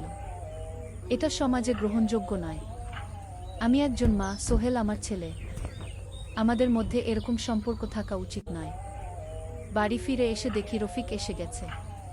কোথায় ছিলে তুমি? আর সোহেল কোথায়? আমি আমি আমার মায়ের বাড়ি গিয়েছিলাম। সোহেল বন্ধুদের সাথে ঘুরতে গেছে গি। আমি মিথ্যা বললাম। আমি রফিককে মনোযোগ দিয়ে দেখি। তোমার সব পছন্দ জানি কি? তার উত্তরে আমি মুগ্ধ হলাম। খাবার টেবিলে বসে সোহেল বলল, মা, বাবা তোমার যত্ন নেয় না। কিন্তু আমি তোমার সব যত্ন নেব গু। তুই এসব কথা বলিস কেন? কারণ আমি তোমাকে ভালোবাসি। আমি তোমার সুখের কথা ভাবি। খাওয়ার পর সোহেল বলল, মা, আমার সাথে বাগানে বেড়াতে চলো। আমরা বাড়ির পেছনের বাগানে গেলাম। রাতের নরম চাঁদের আলো বাগানটা খুব সুন্দর লাগছিল। মা, এই চাঁদের আলো তুমি অপূর্ব লাগছো। সোহেল বলল। তুই এসব কথা বলিস কেন? কারণ এটাই সত্য। তুমি খুব সুন্দর মা। কি তার কথায় আমার মন ভালো হয়ে গেল। আমরা বাগানে হাঁটতে থাকলাম। সোহেল হঠাৎ আমার হাত ধরল। তুই কি করছিস? মা, শুধু হাত ধরেছি। এতে কি এমন? আমি তার হাত ছাড়িয়ে নিতে চেষ্টা করলাম, কিন্তু সে ছাড়ল না। মা, তুমি আমার হাত ধরে চলো। অনেক ভালো লাগবে। কি তার অনুরোধে আমি আর আপত্তি করলাম না। আমরা হাত ধরে হাঁটতে থাকলাম। সত্যিই ভালো লাগছিল। মা, আমরা এভাবে প্রেমিক প্রেমিকার মতো হাঁটছি কি? সোহেল বলল। তুই আবার সেই কথা বলছিস গু? মা, কল্পনা করো আমরা প্রেমিক প্রেমিকা গু। কি পাগলামি করছিস? মা, শুধু একটু কল্পনা করো। আমরা একে অপরকে ভালোবাসি। আমরা একসাথে সুখী। তার কথায় আমার মনে সত্যিই একটা ছবি ভেসে উঠল। যদি সোহেল আমার ছেলে না হয়ে অন্য কেউ হতো। মা, তুমি চুপ কেন? কি ভাবছ? সে জিজ্ঞেস করল। কিছু না, তেমন কিছু না গো। আমি ভাব দেখালাম। মা, তুমি আমার প্রস্তাবের কথা ভাবছ? কোনো প্রস্তাব? আমি জিজ্ঞেস করলাম। যেটা আগে বলেছিলাম। আমরা দূরে কোথাও চলে যাব। আমি তোমাকে বিয়ে করব। কি তার কথায় আমি চমকে উঠলাম। তুই আবার সেই পাগলামি শুরু করেছিস গু? আমি বললাম। মা, এটা পাগলামি নয়। এটা আমার সত্যিকারের ভালোবাসা। তার চোখে একটা দৃঢ়তা দেখলাম। বাড়িতে ফিরে আসার পর সোহেল বলল, মা, আজ রাতেও আমি তোমার সাথে ঘুমাবো গু। না, তুই তোর রুমে যা গু। আমি আপত্তি জানালাম। প্লিজ মা, শুধু আজ রাতে গু। তার অনুনয়ে আমি রাজি হয়ে গেলাম। রাতে বিছানায় শুয়ে সোহেল আমাকে জড়িয়ে ধরল। মা, আমি কি তোমাকে চুমু দিতে পারি? এমন প্রশ্ন শুনে আমি হকচকিয়ে গেলাম। কি বললি তুই? আমি অবাক হয়ে জিজ্ঞেস করলাম। মা, আমি তোমার কপালে একটা চুমু দিতে চাই গু। তুই একদম পাগল। কিন্তু মনের ভেতর একটা দ্বিধা কাজ করছিল। মা, প্লিজ। শুধু কপালে কি তার অনুনয়ে আমি আর আপত্তি করতে পারলাম না। সে আস্তে করে আমার কপালে ঠোঁট ঠেকালো। একটা নরম উষ্ণ স্পর্শ। সেই স্পর্শে আমার শরীরে একটা কাঁপন খেলে গেল। মা, তোমার কপাল কত নরম, সে ফিসফিস করে বলল। তার নিঃশ্বাস আমার মুখে লাগছিল। সোহেল, আর করো না, কি আমি বললাম। কিন্তু সে আবার আমার কপালে চুমু দিল। এবার একটু বেশি সময় ধরে। আমার হৃদয় দুরু দুরু করতে লাগল। মা, আমি তোমাকে অনেক ভালোবাসি, সে আমার কানে বলল। তার গরম নিঃশ্বাস আমার কানে লেগে একটা অদ্ভুত অনুভূতি সৃষ্টি করল। আমি নিজেকে সামলাতে পারছিলাম না। সেই রাতে আর ঘুম হলো না। সোহেল আমাকে জড়িয়ে ধরে ঘুমিয়ে গেল। আমি ভাবছিলাম, আমার কি হচ্ছে? আমি কেন সোহেলের এই আচরণে অস্বস্তি বোধ করার পাশাপাশি একটা ভালো লাগাও অনুভব করছি। পরের দিন সকালে উঠে দেখি সোহেল আমার জন্য চা নিয়ে এসেছে। শুভ সকাল মা, তার মুখে একটা সন্তুষ্টির হাসি। শুভ সকাল, আমি লজ্জা পেলাম। মা, গতকাল রাতে আমার খুব ভালো লেগেছে, কি সে বলল। কি ভালো লেগেছে? তোমার সাথে এত কাছে থাকতে, কি তার কথায় আমার মুখ লাল হয়ে গেল। তুই আর এসব কথা বলিস না, গিয়ে আমি বললাম। কেন মা? এতে খারাপ কি আছে? তুই আমার ছেলে। ছেলেরা এভাবে মায়ের সাথে কথা বলে না গিয়ে। মা, কিন্তু আমি তো তোমাকে শুধু মা হিসেবে দেখি না, কি তার কথায় আমি আবার অস্বস্তি বোধ করলাম। তুই কি হিসেবে দেখিস? একজন নারী হিসেবে। একজন সুন্দর আকর্ষণীয় নারী হিসেবে। অফিসে গিয়েও সোহেলের কথা মাথা থেকে যাচ্ছিল না। রিতা আবার জিজ্ঞেস করল, তুমি কি ঠিক আছো? কেমন চিন্তিত লাগছে? হ্যাঁ, ঠিক আছি। তোমার মনে হচ্ছে কোনো সমস্যায় পড়েছ? রিতা বলল। একটু জটিল পরিস্থিতি, আমি স্বীকার করলাম। পারিবারিক সমস্যা? হ্যাঁ, একরকম। স্বামীর সাথে কোনো সমস্যা? রিতা জিজ্ঞেস করল। না, স্বামী তো বিদেশে। অন্য একটা সমস্যা? বলতে পারো। হয়তো আমি সাহায্য করতে পারি। আমি ভাবলাম রিতাকে বলবো কিনা, কিন্তু এটা এমন একটা বিষয় যা কাউকে বলা যায় না। না, আমি নিজেই সামলাতে পারবো। সন্ধ্যায় বাড়ি ফিরে দেখি সোহেল আমার জন্য একটা সারপ্রাইজ তৈরি করেছে। ঘরটা সুন্দর করে সাজিয়েছে। মোমবাতি, ফুল, সুগন্ধি। এবার আবার কি? আমি জিজ্ঞেস করলাম। মা, আজ আমাদের বিশেষ একটা রাতই। বিশেষ মানে? আমি তোমাকে একটা বিশেষ সন্ধ্যা উপহার দিতে চাই। টেবিলে সুন্দর করে খাবার সাজানো। তুই এসব কেন করেছিস? আমি জিজ্ঞেস করলাম। মা, আমি তোমাকে রোমান্স করতে চাই। তার কথায় আমি রেগে গেলাম। তুই একদম সীমা ছাড়িয়ে ফেলেছিস। আমি বললাম। মা, রাগ করো না। আমি শুধু তোমাকে খুশি করতে চেয়েছি। কি তার চোখে অনুনয়। তুমি যা করেছ সেটা আমাকে খুশি করেনি কি? কিন্তু সত্যি বলতে, সোহেলের এই আয়োজন দেখে আমার মন একটু ভালো হয়েছিল। আমার স্বামী কখনো আমার জন্য এত আয়োজন করেনি। কিন্তু এটা আমার ছেলে করছে, এটাই সমস্যা। খাবার টেবিলে বসে সোহেল বলল, মা, আমরা প্রেমিক প্রেমিকার মতো ডিনার করি কি? তুই আর এসব বলিস না। মা, শুধু কল্পনা করো। আমি তোমার প্রেমিক, তুমি আমার প্রেমিকা। তার কথায় আমি কল্পনা করার চেষ্টা করলাম। যদি সত্যিই সোহেল আমার প্রেমিক হতো, তাহলে হয়তো এই রোমান্টিক ডিনারটা আমার খুব ভালো লাগতো। খাওয়ার পর সোহেল বলল, মা, আমার সাথে নাচবে? নাচ? কি পাগলামি! মা, একটা ধীর গান চালিয়ে আমরা নাচি। সে একটা রোমান্টিক গান চালালো। মা, এসো। সে আমার হাত বাড়িয়ে দিল। আমি ইতস্তত করলাম। প্লিজ মা, শুধু একটা নাচ। কি তার অনুনয়ে আমি তার হাত ধরলাম। আমরা নাচতে শুরু করলাম। সোহেল আমাকে কোমরে জড়িয়ে ধরল। তুই কি করছিস? আমি বললাম। মা, নাচের সময় এভাবেই ধরতে হয়। তার যুক্তি ঠিক ছিল। ধীরে ধীরে আমি নাচের তালে মজে গেলাম। সোহেলের সাথে এভাবে নাচতে ভালো লাগছিল। মা, তুমি অনেক সুন্দর নাচ, সে কানে কানে বলল। তুই কবে নাচ শিখেছিস? আমি জিজ্ঞেস করলাম।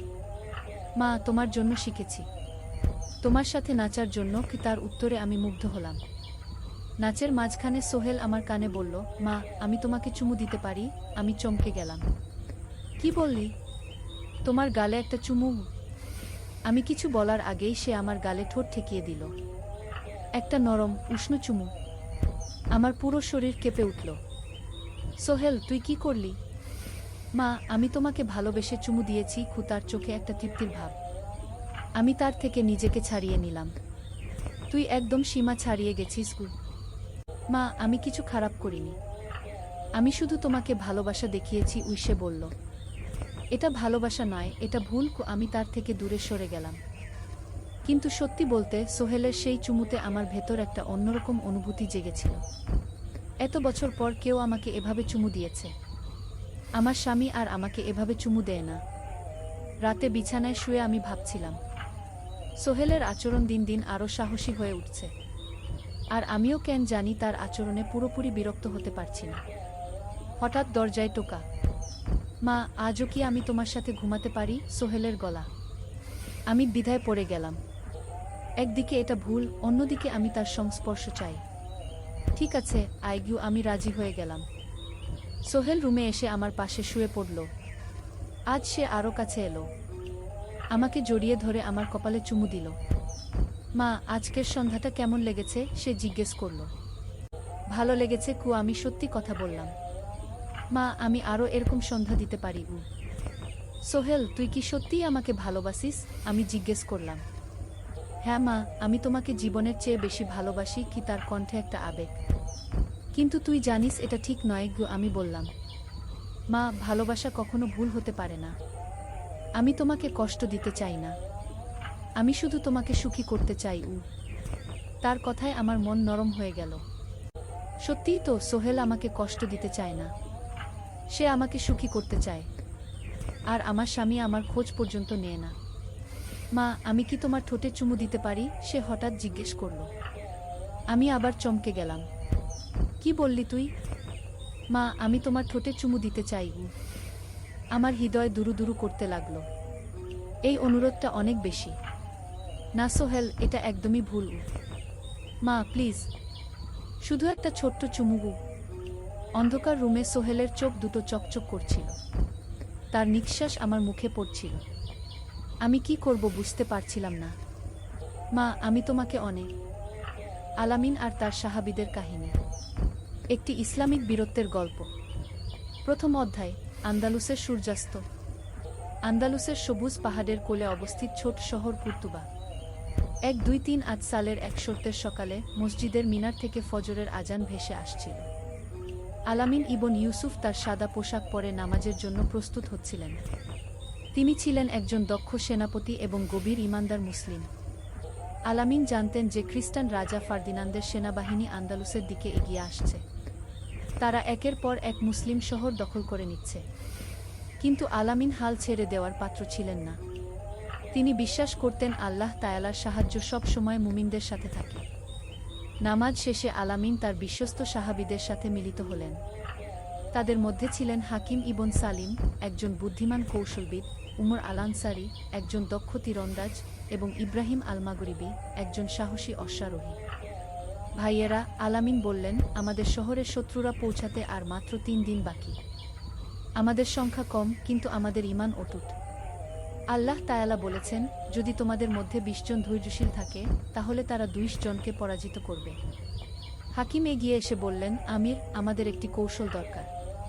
শত্রুরা সংখ্যায় অনেক বেশি, তাদের সাথে সরাসরি যুদ্ধে আমাদের ক্ষতি হবে। দ্বিতীয় অধ্যায়। পরিকল্পনা এবং প্রস্তুতি। আলামিন এবং তার সাহাবীরা পুরো রাত জেগে পরিকল্পনা করলেন। তারা শহরের ভূগোল, পাহাড়ের গুহা এবং সংকীর্ণ পথগুলো নিয়ে আলোচনা করলেন। হাকিমের পরামর্শে তারা গেরিলা যুদ্ধের কৌশল গ্রহণ করার সিদ্ধান্ত নিলেন। আমরা তাদের বড় বাহিনীকে ছোট ছোট দলে ভাগ করে ফেলব, হাকিম ব্যাখ্যা করলেন। এরপর আমাদের ছোট দলগুলো তাদের আক্রমণ করে আবার লুকিয়ে যাবে। উমর আল আনসারী তার তীরধনুক পরীক্ষা করতে করতে বললেন, আমি পাহাড়ের উঁচু স্থান থেকে তাদের উপর তীর বর্ষণ করব। আল্লাহ তাআলার দয়ায় আমার প্রতিটি তীর লক্ষ্যভেদ করবে। ইব্রাহিম আল মাগরিবি তার ঘোড়ার গলায় হাত বুলিয়ে বললেন, আমার এই বিশ্বস্ত সাথীর সাথে আমি শত্রুদের পিছন থেকে আক্রমণ করব। যুদ্ধের প্রস্তুতির পাশাপাশি তারা আধ্যাত্মিক প্রস্তুতিও নিলেন।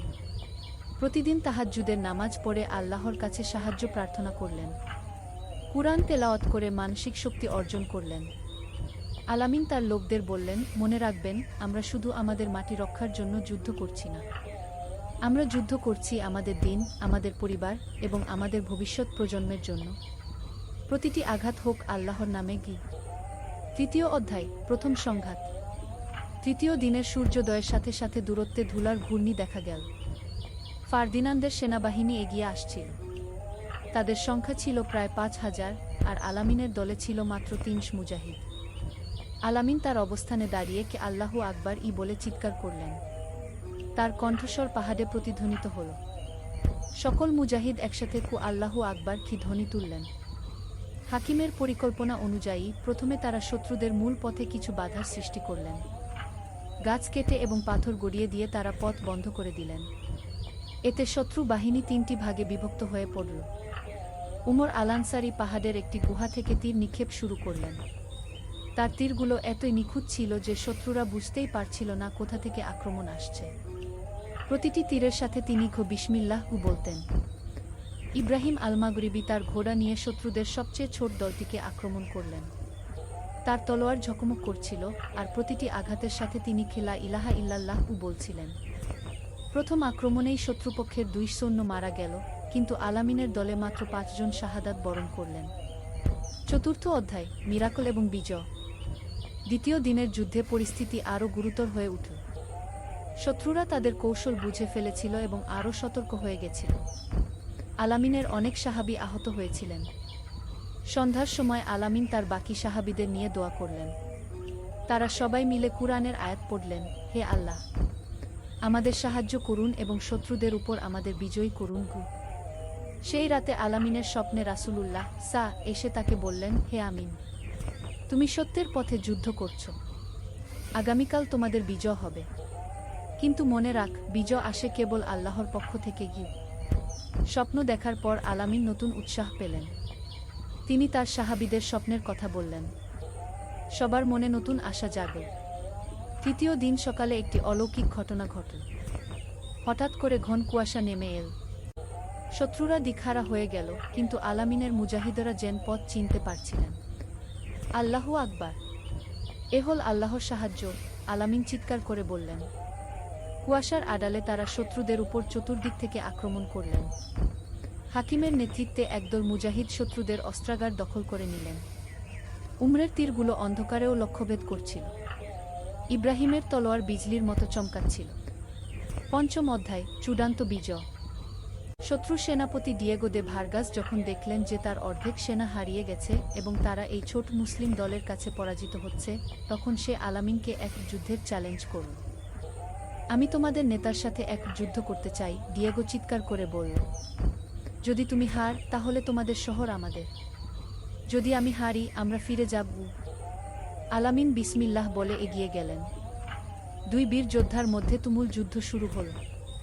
ডিয়েগো ছিল একজন দক্ষ তলোয়ারবাজ, কিন্তু আলামিনের মনে ছিল আল্লাহর উপর পূর্ণ ভরসা। যুদ্ধের এক পর্যায়ে ডিয়েগো আলামিনের কাঁধে আঘাত করল। রক্তে ভিজে গেল আলামিনের পোশাক। কিন্তু তিনি হার মানলেন না। তিনি লা হাওলা ওয়ালা কুওয়াতা ইল্লা বিল্লাহ কি পরে নতুন শক্তি নিয়ে আক্রমণ করলেন। একটি দ্রুত আঘাতে আলামিন ডিয়েগোর তলোয়ার ফেলে দিলেন এবং তার গলায় নিজের তলোয়ার ধরলেন। তুমি হেরে গেছো, আলামিন বললেন। কিন্তু আমি তোমাকে হত্যা করব না। ইসলাম আমাদের শিক্ষা দিয়েছে দয়া করতে। তুমি প্রতিশ্রুতি দাও যে তুমি আর কখনো নিরীহ মানুষের উপর আক্রমণ করবে না। ডিয়েগো অবাক হয়ে বলল, তুমি কেন আমাকে মারছ না? কারণ আমাদের দিন আমাদের শিক্ষা দেয় যে যুদ্ধ কেবল আত্মরক্ষার জন্য, প্রতিশোধ নয়। ষষ্ঠ অধ্যায়, বিজয়ের পর। ডিয়েগো তার প্রতিশ্রুতি রক্ষা করল। খ্রিস্টান সেনাবাহিনী আন্দালুস ছেড়ে চলে গেল। আলামিন এবং তার সাহাবীরা তাদের শহর রক্ষা করতে সক্ষম হলেন। বিজয়ের পর আলামিন সর্বপ্রথম মসজিদে গিয়ে শুকরিয়ার নামাজ পড়লেন। তিনি বললেন, এই বিজয় আমাদের নয়, এ হল আল্লাহ তাআলার দেওয়া। আমরা কেবল তার হাতিয়ার ছিলাম। হাকিম, উমর এবং ইব্রাহিম সবাই একমত হলেন। তারা বুঝেছিলেন যে তাদের ঈমান এবং একতাই তাদের এই বিজয় এনে দিয়েছে। যুদ্ধে যারা শহীদ হয়েছিলেন তাদের জন্য দোয়া করা হলো। তাদের পরিবারের যত্ন নেওয়ার ব্যবস্থা করা হলো। আহতদের চিকিৎসার পূর্ণ ব্যবস্থা করা হলো। সপ্তম অধ্যায়, শিক্ষা এবং উপদেশ। বিজয়ের কিছুদিন পর আলামিন তার সাহাবীদের সাথে বসে এই যুদ্ধের শিক্ষা নিয়ে আলোচনা করলেন। ভাইয়েরা, তিনি বললেন, এই যুদ্ধ আমাদের অনেক কিছু শিখিয়েছে। প্রথমত, আল্লাহর উপর পূর্ণ ভরসা রাখতে হয়। দ্বিতীয়ত, একতা এবং পরিকল্পনা ছাড়া কোনো লড়াই জেতা যায় না। হাকিম যোগ করলেন, আর সবচেয়ে বড় শিক্ষা হল, ন্যায়ের জন্য লড়াই করলে আল্লাহ সাহায্য করেন। আমরা আমাদের স্বার্থের জন্য যুদ্ধ করিনি, করেছি আমাদের দিন এবং মানুষের জন্য। উমর বললেন, আমি দেখেছি যে আল্লাহর নামে তীর ছোড়ালে তা কখনো লক্ষ্যচ্যুত হয় না। প্রতিটি কাজ আল্লাহর নামে শুরু করলে সেটা সফল হয়। ইব্রাহিম তার অভিজ্ঞতা শেয়ার করে বললেন, যুদ্ধের মাঝেও আমরা আমাদের মানবিকতা হারাইনি। আমরা শত্রুর উপরও দয়া দেখিয়েছি। এটাই ইসলামের সৌন্দর্য। অষ্টম অধ্যায়, উত্তরাধিকার। বছরের পর বছর কেটে গেল। আলামিনের বীরত্বের কাহিনী সারা আন্দালুসে ছড়িয়ে পড়ল। তরুণ মুসলিমরা তার কাছ থেকে যুদ্ধের কৌশল এবং জীবনের শিক্ষা নিতে আসত। আলামিন তাদের বলতেন, মনে রাখ, প্রকৃত জিহাদ হল নিজের নফসের বিরুদ্ধে জিহাদ। বাইরের শত্রুর চেয়ে ভিতরের শত্রু বেশি বিপজ্জনক। তোমরা প্রথমে নিজেদের সংশোধন কর, তারপর বাইরের দুনিয়াকে সংশোধনের চেষ্টা করব। তিনি আরও বলতেন, যুদ্ধ সব সময়ের জন্য নয়। যুদ্ধ হল শেষ উপায়। আমাদের আসল কাজ হল মানুষের কল্যাণ করা, ইলম অর্জন করা এবং আল্লাহর দ্বীন প্রচার করা। হাকিম ইবন সালিম একটি মাদ্রাসা প্রতিষ্ঠা করলেন যেখানে ইসলামিক শিক্ষার পাশাপাশি যুদ্ধের কৌশলও শেখানো হতো। উমর আল-আনসারী তীরন্দাজি শেখানোর একটি একাডেমি খুললেন। ইব্রাহিম আল-মাগরিবি অশ্বারোহণের একটি প্রশিক্ষণ কেন্দ্র স্থাপন করলেন। নবম অধ্যায়, জীবনের সন্ধ্যা।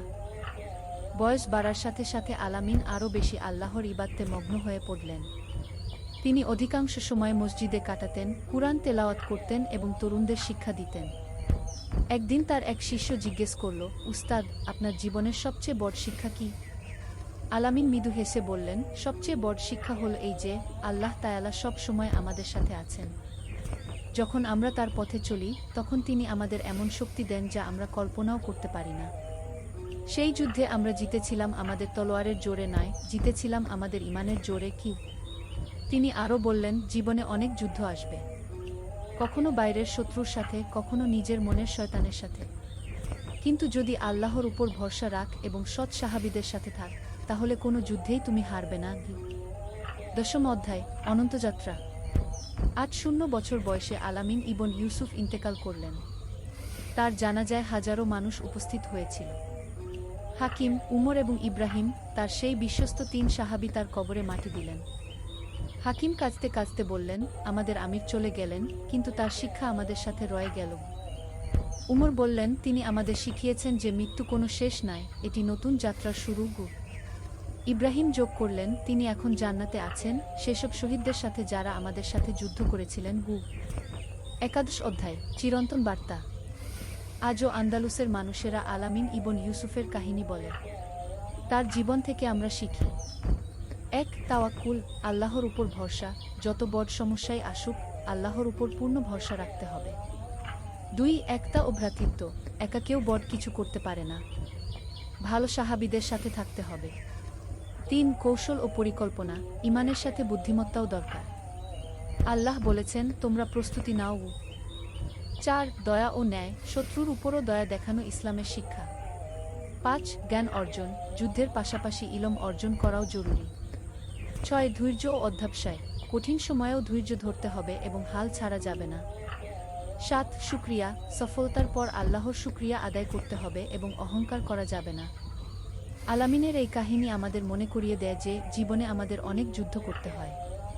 কখনো পরীক্ষার যুদ্ধ, কখনো দারিদ্র্যের বিরুদ্ধে যুদ্ধ, কখনো নিজের নফসের বিরুদ্ধে যুদ্ধ। কিন্তু যদি আমরা আল্লাহর উপর ভরসা রাখি এবং সৎ পথে চলি, তাহলে আল্লাহ তাআলা আমাদের সাহায্য করবেন। উপসংহার, আমাদের জন্য শিক্ষা। আজকের যুগেও আলামিনের মতো মুসলিমদের প্রয়োজন, যারা ঈমানদার, সাহসী, বুদ্ধিমান এবং দয়ালু, যারা শুধু নিজের স্বার্থ নয় বরং সমাজের কল্যাণের কথা চিন্তা করে।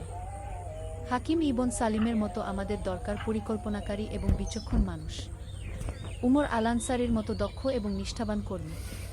ইব্রাহিম আল-মাগরিবির মতো সাহসী এবং দৃঢ়চেতা যোদ্ধা। আর সবার উপরে আলামিন ইবন ইউসুফের মতো নেতা, যিনি আল্লাহভীরু, ন্যায়পরায়ণ এবং জনগণের সেবায় নিয়োজিত। তাদের এই কাহিনী আমাদের শেখায় যে সংখ্যায় কম হলেও যদি ঈমান মজবুত হয় এবং একতা থাকে, তাহলে আল্লাহ তাআলা অবশ্যই বিজয় দান করেন। যেমন কুরআনে আল্লাহ বলেছেন, আর আল্লাহ তোমাদের সাহায্য করলে তোমাদের উপর কেউ বিজয়ী হতে পারবে না। সূরা আলে ইমরান, আয়াত 160।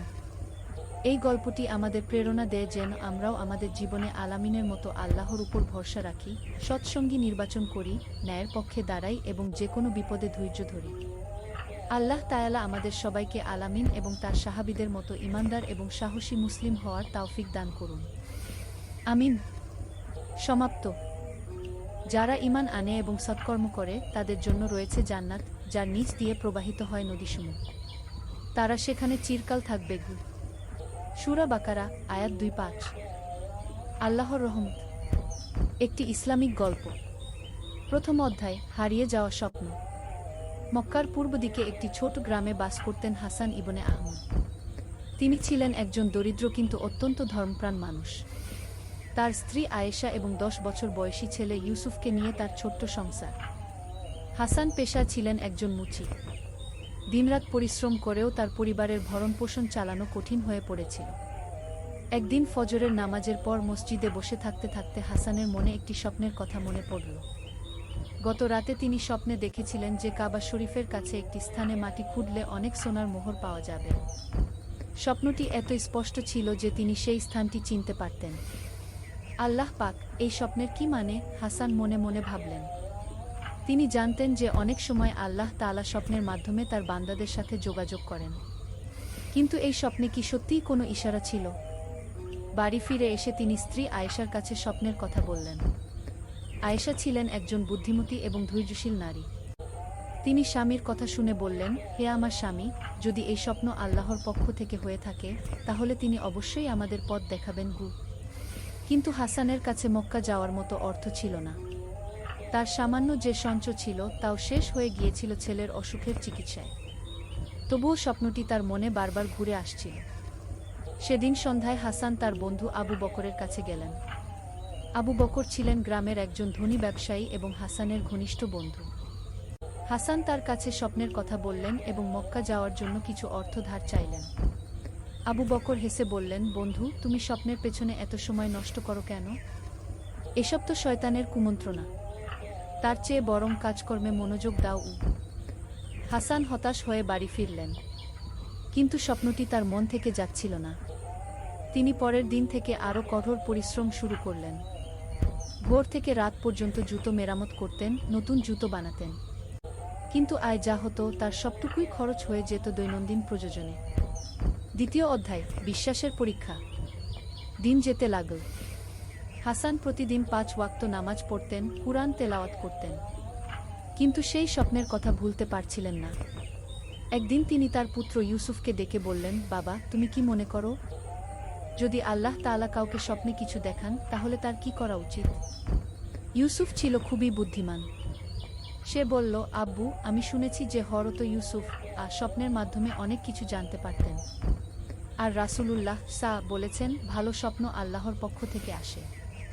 তবে আমাদের তাওয়াক্কুল করা উচিত আল্লাহর উপর। ছেলের এই কথা শুনে হাসানের মন আরও দৃঢ় হল। তিনি সিদ্ধান্ত নিলেন যে যে করেই হোক তিনি মক্কা যাবেন। কিন্তু কিভাবে? সেই রাতে তিনি তাহাজ্জুদের নামাজে দাঁড়িয়ে আল্লাহর কাছে দোয়া করলেন, হে আল্লাহ, তুমি সর্বশক্তিমান। তুমি যদি আমাকে এই স্বপ্ন দিয়ে থাকো তাহলে আমাকে পথ দেখাও। আর যদি এটি শয়তানের কুমন্ত্রণা হয় তাহলে আমাকে রক্ষা করো। নামাজ শেষে তিনি যখন বিছানায় যেতে চাইলেন তখন দরজায় টোকা পড়ল। রাতের এই সময় কে এসেছে? দরজা খুলে দেখেন একজন অজানা লোক দাঁড়িয়ে আছেন। লোকটি বয়স্ক, সাদা দাড়ি, চেহারায় নূরের আভা। আপনি কে ভাই? হাসান জিজ্ঞেস করলেন। লোকটি বললেন, আমি একজন মুসাফির। গ্রামে নতুন এসেছি। শুনেছি আপনি খুবই ভালো মানুষ। আমার একটি প্রস্তাব আছে। আপনার কি মক্কা যাওয়ার ইচ্ছা আছে? হাসান অবাক হয়ে গেলেন। এ কি কাণ্ড! তিনি সবিস্তারে তার স্বপ্নের কথা বললেন। লোকটি মুস্কি হেসে বললেন, আমি একটি কাফেলার সাথে মক্কা যাচ্ছি। আপনি যদি চান তাহলে আমি আপনার যাত্রার খরচ বহন করব। কিন্তু একটি শর্ত আছে। আপনার স্ত্রীর হাতের তৈরি খাবার নিতে হবে পথের জন্য। আর আপনাকে পুরো সফরে আমাদের গাইড হিসেবে কাজ করতে হবে। হাসান আনন্দে আত্মহারা হয়ে গেলেন। তিনি বুঝতে পারলেন এটি আল্লাহর রহমত। তিনি লোকটির কথা মেনে নিলেন। তৃতীয় অধ্যায়, মক্কার পথে। ৩ দিন পর হাসান তার স্ত্রী আয়েশা এবং পুত্র ইউসুফকে নিয়ে সেই কাফেলার সাথে মক্কার পথে রওনা দিলেন। কাফেলায় ছিল প্রায় ৫০ জন মানুষ। সেই রহস্যময় লোকটির নাম ছিল আব্দুল করিম। তিনি খুবই জ্ঞানী এবং ধার্মিক মানুষ ছিলেন। পথে চলতে চলতে আব্দুল করিম হাসানকে অনেক দিনই কথা বললেন। তিনি বললেন, হাসান ভাই, আল্লাহ তাআলা যখন কোনো বান্দাকে পরীক্ষা করেন তখন তিনি তার সবর দেখেন। আর যে সবর করে আল্লাহ তাকে অবশ্যই পুরস্কার দেন। কিন্তু আব্দুল করিম ভাই, হাসান বললেন, আমার তো কোনো বিশেষ যোগ্যতা নেই, আমি শুধু একজন সাধারণ মুচি। আব্দুল করিম হেসে বললেন, আল্লাহর কাছে কেউ ছোট নেই, তিনি দেখেন অন্তরের অবস্থা। আপনার অন্তর পবিত্র, আপনার নিয়ত সৎ, এটাই সবচেয়ে বড় কথা। পথে বিভিন্ন শহর ও গ্রাম অতিক্রম করতে করতে হাসান দেখলেন বিভিন্ন ধরনের মানুষের জীবনযাত্রা। কোথাও দেখলেন দরিদ্র মানুষেরা একে অপরের সাহায্য করছে, কোথাও দেখলেন ধনী মানুষেরা গরিবদের খাওয়াচ্ছে। একদিন এক গ্রামে থামল কাফেলা। সেখানে দেখা গেল একটি পরিবার খুবই কষ্টে আছে। পরিবারটির কর্তা অসুস্থ, তার স্ত্রী ও ৩ সন্তান প্রায় অনাহারে দিন কাটাচ্ছে। আয়েশা এই দৃশ্য দেখে কাঁদতে লাগলেন। আমরা কি তাদের সাহায্য করতে পারি না? আয়েশা স্বামীকে বললেন। হাসান তার কাছে যা কিছু খাবার ছিল সব সেই পরিবারকে দিয়ে দিলেন। এমনকি তার নিজের জন্য সঞ্চিত সামান্য অর্থ দিয়ে দিলেন। আব্দুল করিম এই ঘটনা দেখে খুশি হলেন। তিনি হাসানকে বললেন, আল্লাহ তাআলা এভাবেই তার বান্দাদের পরীক্ষা করেন। তিনি দেখেন আমরা অন্যের কষ্টে কতটা সাহায্য করি।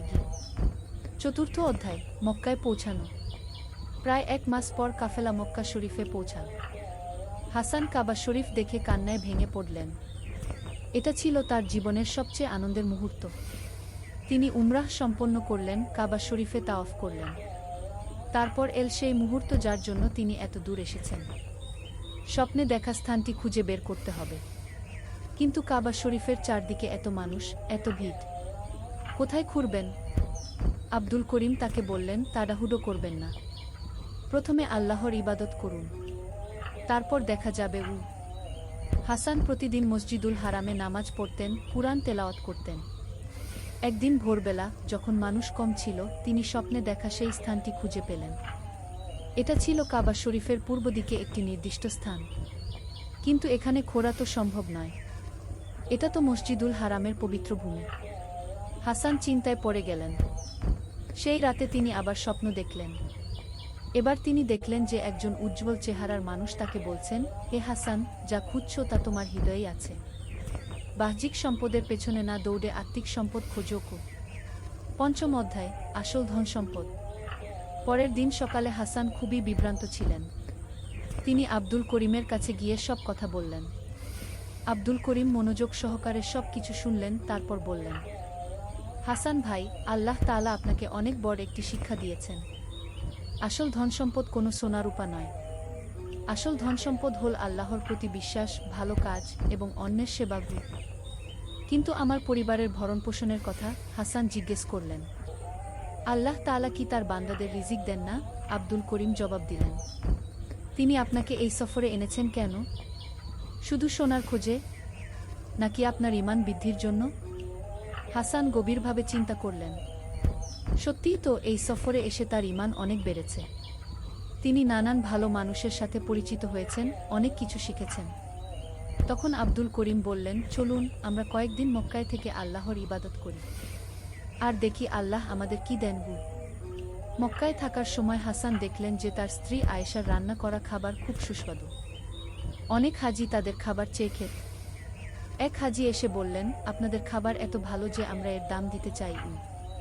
প্রথমে হাসান রাজি হলেন না, কিন্তু আব্দুল করিম বললেন, এটাও তো আল্লাহর দেওয়া একটা উপায় হতে পারে। ধীরে ধীরে আয়েশার রান্নার খ্যাতি ছড়িয়ে পড়ল। অনেক হাজি তাদের কাছে খাবার অর্ডার দিতে লাগল। কয়েকদিনের মধ্যেই তারা বেশ ভালো পরিমাণ অর্থ আয় করল। ৬ষ্ঠ অধ্যায়, প্রকৃত উপলব্ধি। মক্কায় ১ সপ্তাহ থাকার পর হাসান বুঝতে পারলেন যে আল্লাহ তাআলা তাকে প্রকৃত ধনসম্পদ দিয়েছেন। এটা কোনো মাটির নিচে লুকানো সোনা নয়, বরং তার স্ত্রীর রান্নার দক্ষতা এবং তার নিজের সততা ও পরিশ্রম। একদিন হাসান আব্দুল করিমকে বললেন, ভাই, আমি এখন বুঝতে পারছি। আল্লাহ আমাকে স্বপ্নে সোনার কথা দেখিয়েছিলেন, কিন্তু তার উদ্দেশ্য ছিল আমাকে এখানে আনা, যাতে আমি প্রকৃত সম্পদ খুঁজে পাই। আব্দুল করিম মুচকি হেসে বললেন, আলহামদুলিল্লাহ, আপনি বুঝতে পেরেছেন। আল্লাহ তাআলা কখনো তার বান্দাদের নিরাশ করেন না। তবে তিনি আমাদের যা দেন সেটা আমাদের প্রত্যাশার চেয়ে আলাদা হতে পারে, কিন্তু সেটাই আমাদের জন্য সবচেয়ে ভালো। হাসানের পুত্র ইউসুফ তার বাবাকে বলল, আব্বু, আমিও শিখেছি যে আল্লাহ যা দেন সেটাই সবচেয়ে ভালো, আর আসল সম্পদ হল নেক কাজ এবং ভালো মানুষ হওয়া। এই কথা শুনে হাসানের চোখে পানি এসে গেল। তিনি বুঝলেন যে তার সন্তানও এই সফর থেকে অনেক কিছু শিখেছে। সপ্তম অধ্যায়, নতুন জীবনের সূচনা। মক্কা থেকে ফেরার পথে হাসানের পকেটে ছিল প্রায় 3 গুণ অর্থ, যা দিয়ে তিনি এসেছিলেন। কিন্তু তার চেয়েও বড় কথা, তার হৃদয়ে ছিল অগাধ প্রশান্তি এবং আল্লাহর প্রতি দৃঢ় বিশ্বাস। পথে একটি গ্রামে আবার সেই দরিদ্র পরিবারের সাক্ষাৎ পেলেন যাদের তারা সাহায্য করেছিলেন। দেখলেন যে পরিবারের কর্তা এখন সুস্থ হয়ে উঠেছেন এবং তিনি একটি ছোট ব্যবসা শুরু করেছেন। সেই পরিবার হাসানদের দেখে খুশিতে কান্না করে ফেলল। আপনাদের সাহায্য আমাদের জীবন বদলে দিয়েছে, পরিবারের কর্তা বললেন। আল্লাহ আপনাদের উত্তম প্রতিদান দিন। এই ঘটনা হাসানের মনে আরও গভীর প্রভাব ফেলল। তিনি বুঝলেন যে অন্যের সাহায্য করাই আসলে সবচেয়ে বড় ধন সম্পদ। আব্দুল করিম হাসানকে বললেন, দেখুন, আপনি যে সাহায্য করেছিলেন তার ফল কত সুন্দর। আল্লাহ তাআলা বলেছেন, তোমরা আল্লাহর পথে যা খরচ করো তিনি তার চেয়ে ভালো প্রতিদান দেন। অষ্টম অধ্যায়, গৃহে ফিরে। নিজের গ্রামে ফিরে এসে হাসান প্রথমেই মসজিদে গেলেন শুকরিয়ার নামাজ পড়তে। তারপর তিনি তার বন্ধু আবু বকরের কাছে গেলেন। আবু বকর তাকে দেখে অবাক হয়ে বললেন, হাসান, তুমি তো ভালো দেখাচ্ছ, মক্কা থেকে কি এনেছ? হাসান মুচকি হেসে বললেন, বন্ধু, আমি যা এনেছি তা কোনো সোনারূপা নয়, আমি এনেছি জীবনের নতুন দিকনির্দেশনা ঘি। তারপর তিনি আবু বকরকে পুরো ঘটনা বললেন। আবু বকর বিস্মিত হয়ে শুনলেন। কিন্তু এখন তুমি কি করবে? আবু বকর জিজ্ঞেস করলেন। হাসান বললেন, আমি আমার আগের কাজ চালিয়ে যাব, কিন্তু এর সাথে সাথে আয়েশা খাবারের একটি ছোট ব্যবসা শুরু করবে, আর আমি চেষ্টা করব গরিব মানুষদের সাহায্য করতে। আবু বকর মাথা নেড়ে বললেন, তুমি সত্যিই পরিবর্তন হয়েছ। নবম অধ্যায়, নতুন উদ্যোগ। হাসান এবং আয়েশা তাদের নতুন পরিকল্পনা বাস্তবায়ন শুরু করলেন। আয়েশা বাড়িতে বিভিন্ন ধরনের খাবার তৈরি করতেন আর হাসান সেগুলো বাজারে বিক্রি করতেন। তার জুতো মেরামতের কাজও চলতে থাকল। প্রথম দিকে ব্যবসা খুব একটা ভালো যায়নি, কিন্তু হাসান হাল ছাড়েননি। তিনি মনে রেখেছিলেন মক্কায় পাওয়া শিক্ষা, ধৈর্য এবং আল্লাহর উপর ভরসা। ধীরে ধীরে মানুষ আয়েশার রান্নার স্বাদের কথা জানতে পারল। গ্রামের বিভিন্ন অনুষ্ঠানে তাদের খাবার অর্ডার আসতে লাগল। হাসান দেখলেন যে সৎ পথে, কঠোর পরিশ্রম করে এবং আল্লাহর উপর ভরসা রেখে কাজ করলে অবশ্যই সফলতা আসে। কিন্তু সবচেয়ে বড় কথা ছিল, হাসান এখন নিজের আয় থেকে একটা অংশ সবসময় গরিব দুঃখীদের সাহায্যের জন্য আলাদা রাখতেন। প্রতি শুক্রবার তিনি মসজিদে গিয়ে দেখতেন কোনো মানুষের সাহায্যের প্রয়োজন আছে কিনা। দশম অধ্যায়, আব্দুল করিমের আগমন। এভাবে প্রায় 1 বছর কেটে গেল। হাসানের পরিবারের অবস্থা এখন অনেক ভালো। ইউসুফ এখন মক্তবে পড়ে এবং সে খুবই ভালো ছাত্র। আয়েশার খাবারের ব্যবসাও বেশ জমে উঠেছে। একদিন সন্ধ্যায় হাসান দেখলেন যে আব্দুল করিম তাদের বাড়িতে এসেছেন। হাসান তাকে দেখে আনন্দে আত্মহারা হয়ে গেলেন। আব্দুল করিম ভাই, আপনি কেমন আছেন? আপনি কিভাবে এখানে? আব্দুল করিম মুচকি হেসে বললেন, আমি ভালো আছি, আর আমি এসেছি দেখতে যে আপনি কেমন আছেন। আপনার চেহারা দেখে মনে হচ্ছে আপনি খুশি। হাসান তাকে সব খবর দিলেন। আব্দুল করিম সব কিছু শুনে খুশি হলেন। আলহামদুলিল্লাহ, আব্দুল করিম বললেন। আল্লাহ তাআলা আপনাকে যে পরীক্ষায় ফেলেছিলেন আপনি তাতে উত্তীর্ণ হয়েছেন। এখন আমি আপনাকে একটি গোপন কথা বলি। কি গোপন কথা? হাসান কৌতূহলী হয়ে জিজ্ঞেস করলেন। আব্দুল করিম বললেন, আপনি যে প্রথম রাতে স্বপ্ন দেখেছিলেন সেটা আল্লাহর পক্ষ থেকেই ছিল, কিন্তু সেই স্বপ্নের উদ্দেশ্য ছিল আপনাকে মক্কায় নিয়ে যাওয়া, যাতে আপনি জীবনের প্রকৃত অর্থ বুঝতে পারেন। আর আপনি কে? হাসান জিজ্ঞেস করলেন। আব্দুল করিম বললেন, আমি একজন সাধারণ বান্দা, কিন্তু আল্লাহ তাআলা আমাকে দায়িত্ব দিয়েছিলেন আপনাকে সাহায্য করার। আসলে প্রকৃত ধনসম্পদ তো আপনার কাছেই ছিল, আপনার ঈমান, আপনার পরিবার, আপনার দক্ষতা। একাদশ অধ্যায়, নতুন দায়িত্ব। আব্দুল করিম হাসানকে আরও বললেন, এখন আপনার একটি নতুন দায়িত্ব আছে। আপনি যে শিক্ষা পেয়েছেন সেটা অন্য মানুষদের কাছে পৌঁছে দিন। অনেক মানুষ আছে যারা জীবনের প্রকৃত অর্থ খুঁজে পায় না। হাসান বললেন, কিন্তু আমি তো কোনো আলেম নই। আমি কিভাবে মানুষদের শেখাবো? আপনার জীবনযাত্রাই হবে আপনার শিক্ষা।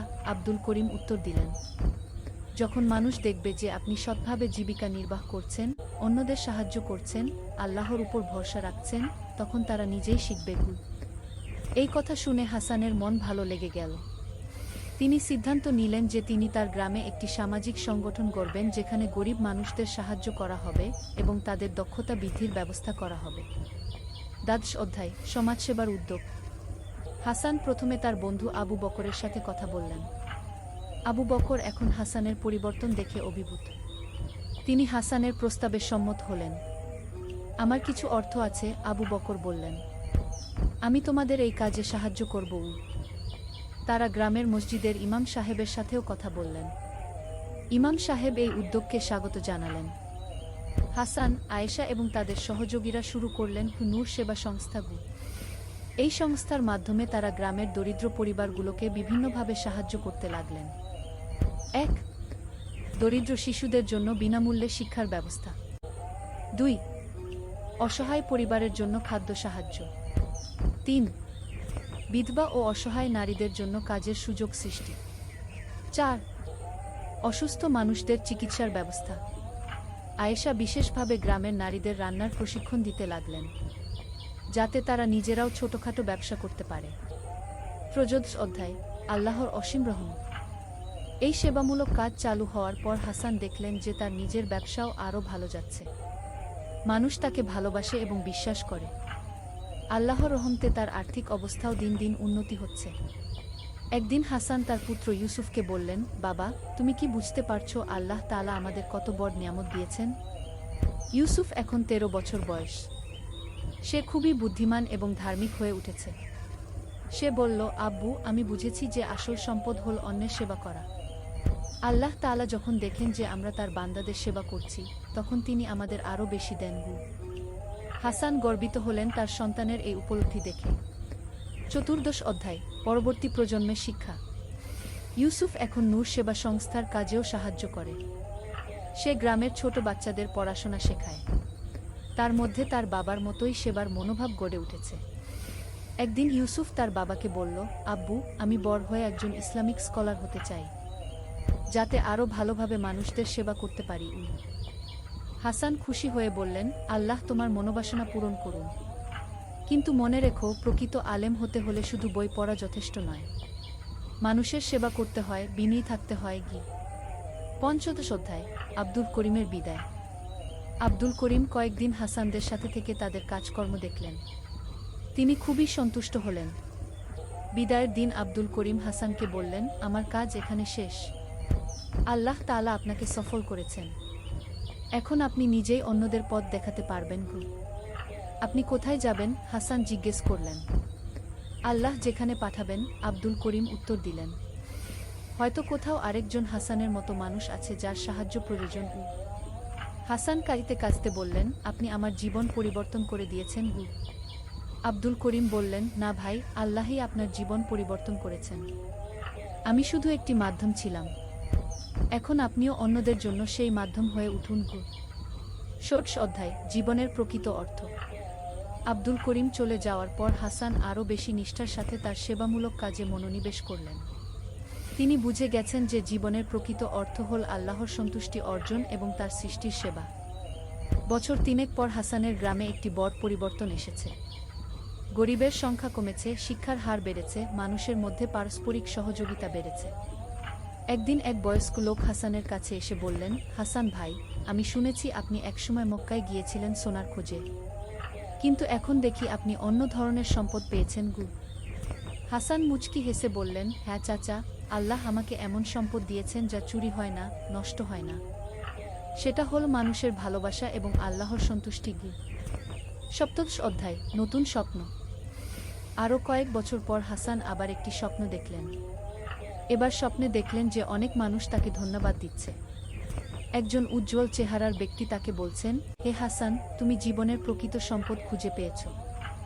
এখন তোমার কাজ হবে আরও বেশি মানুষকে এই পথে আনা। সকালে উঠে হাসান আয়েশাকে স্বপ্নের কথা বললেন। আয়েশা বললেন, আল্লাহ তাআলা আমাদের আরও বড় দায়িত্ব দিচ্ছেন মনে হয়। হাসান ভাবলেন। তিনি সিদ্ধান্ত নিলেন যে তিনি নূর সেবা সংস্থার কাজ আরও বিস্তৃত করবেন। শুধু তার গ্রামে নয়, আশেপাশের গ্রামগুলোতেও এই কাজ ছড়িয়ে দেবেন। অষ্টাদশ অধ্যায়, বিস্তৃত সেবা। ইউসুফ এখন 18 বছর বয়সে। সে তার বাবার স্বপ্ন বাস্তবায়নে সাহায্য করতে লাগল। তারা আশেপাশের 5টি গ্রামে নূর সেবা সংস্থার শাখা খুললেন।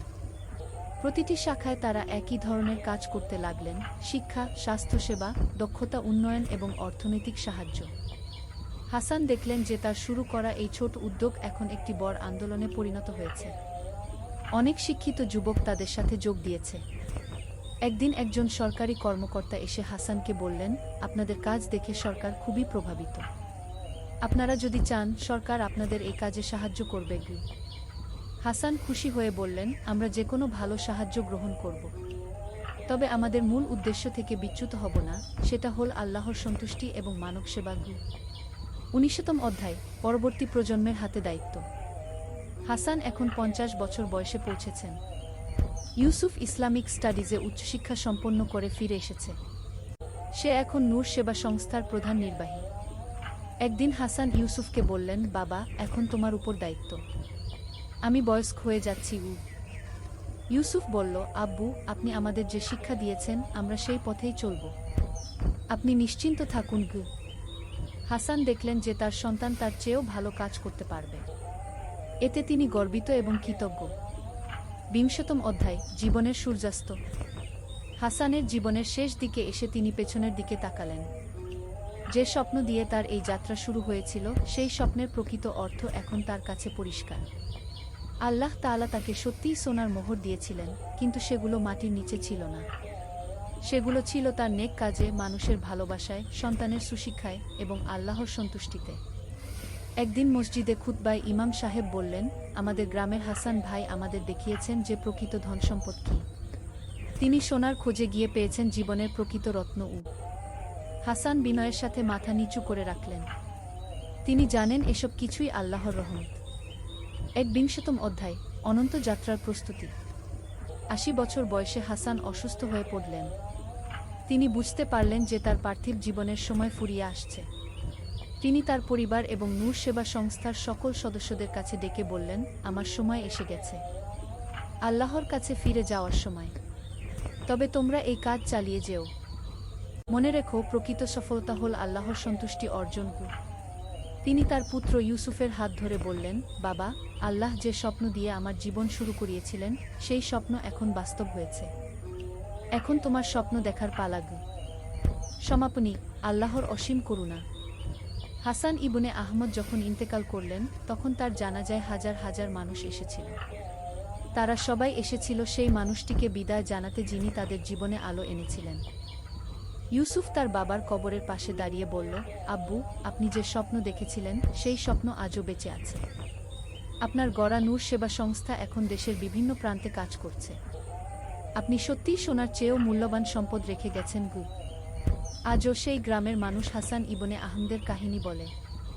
তারা বলে যে, যে মানুষ আল্লাহর উপর পূর্ণ ভরসা রাখে এবং অন্যদের সেবা করে, আল্লাহ তাকে এমন সম্পদ দেন যা কোনোদিন ফুরিয়ে যায় না। এই গল্পের শিক্ষা হল, প্রকৃত ধনসম্পদ সোনার উপায় নেই, বরং আছে আল্লাহর প্রতি বিশ্বাস, সৎ কাজ এবং মানব সেবায়। যে ব্যক্তি এই পথে চলে, আল্লাহ তাকে এমন সব নিয়ামত দান করেন যা দুনিয়া ও আখিরাত উভয় জগতে কল্যাণকর। সমাপ্ত। যারা ঈমান আনে এবং সৎকাজ করে, তাদের জন্য রয়েছে জান্নাত, যার পাদদেশে নহর প্রবাহমান। সূরা বাকারা 2:5।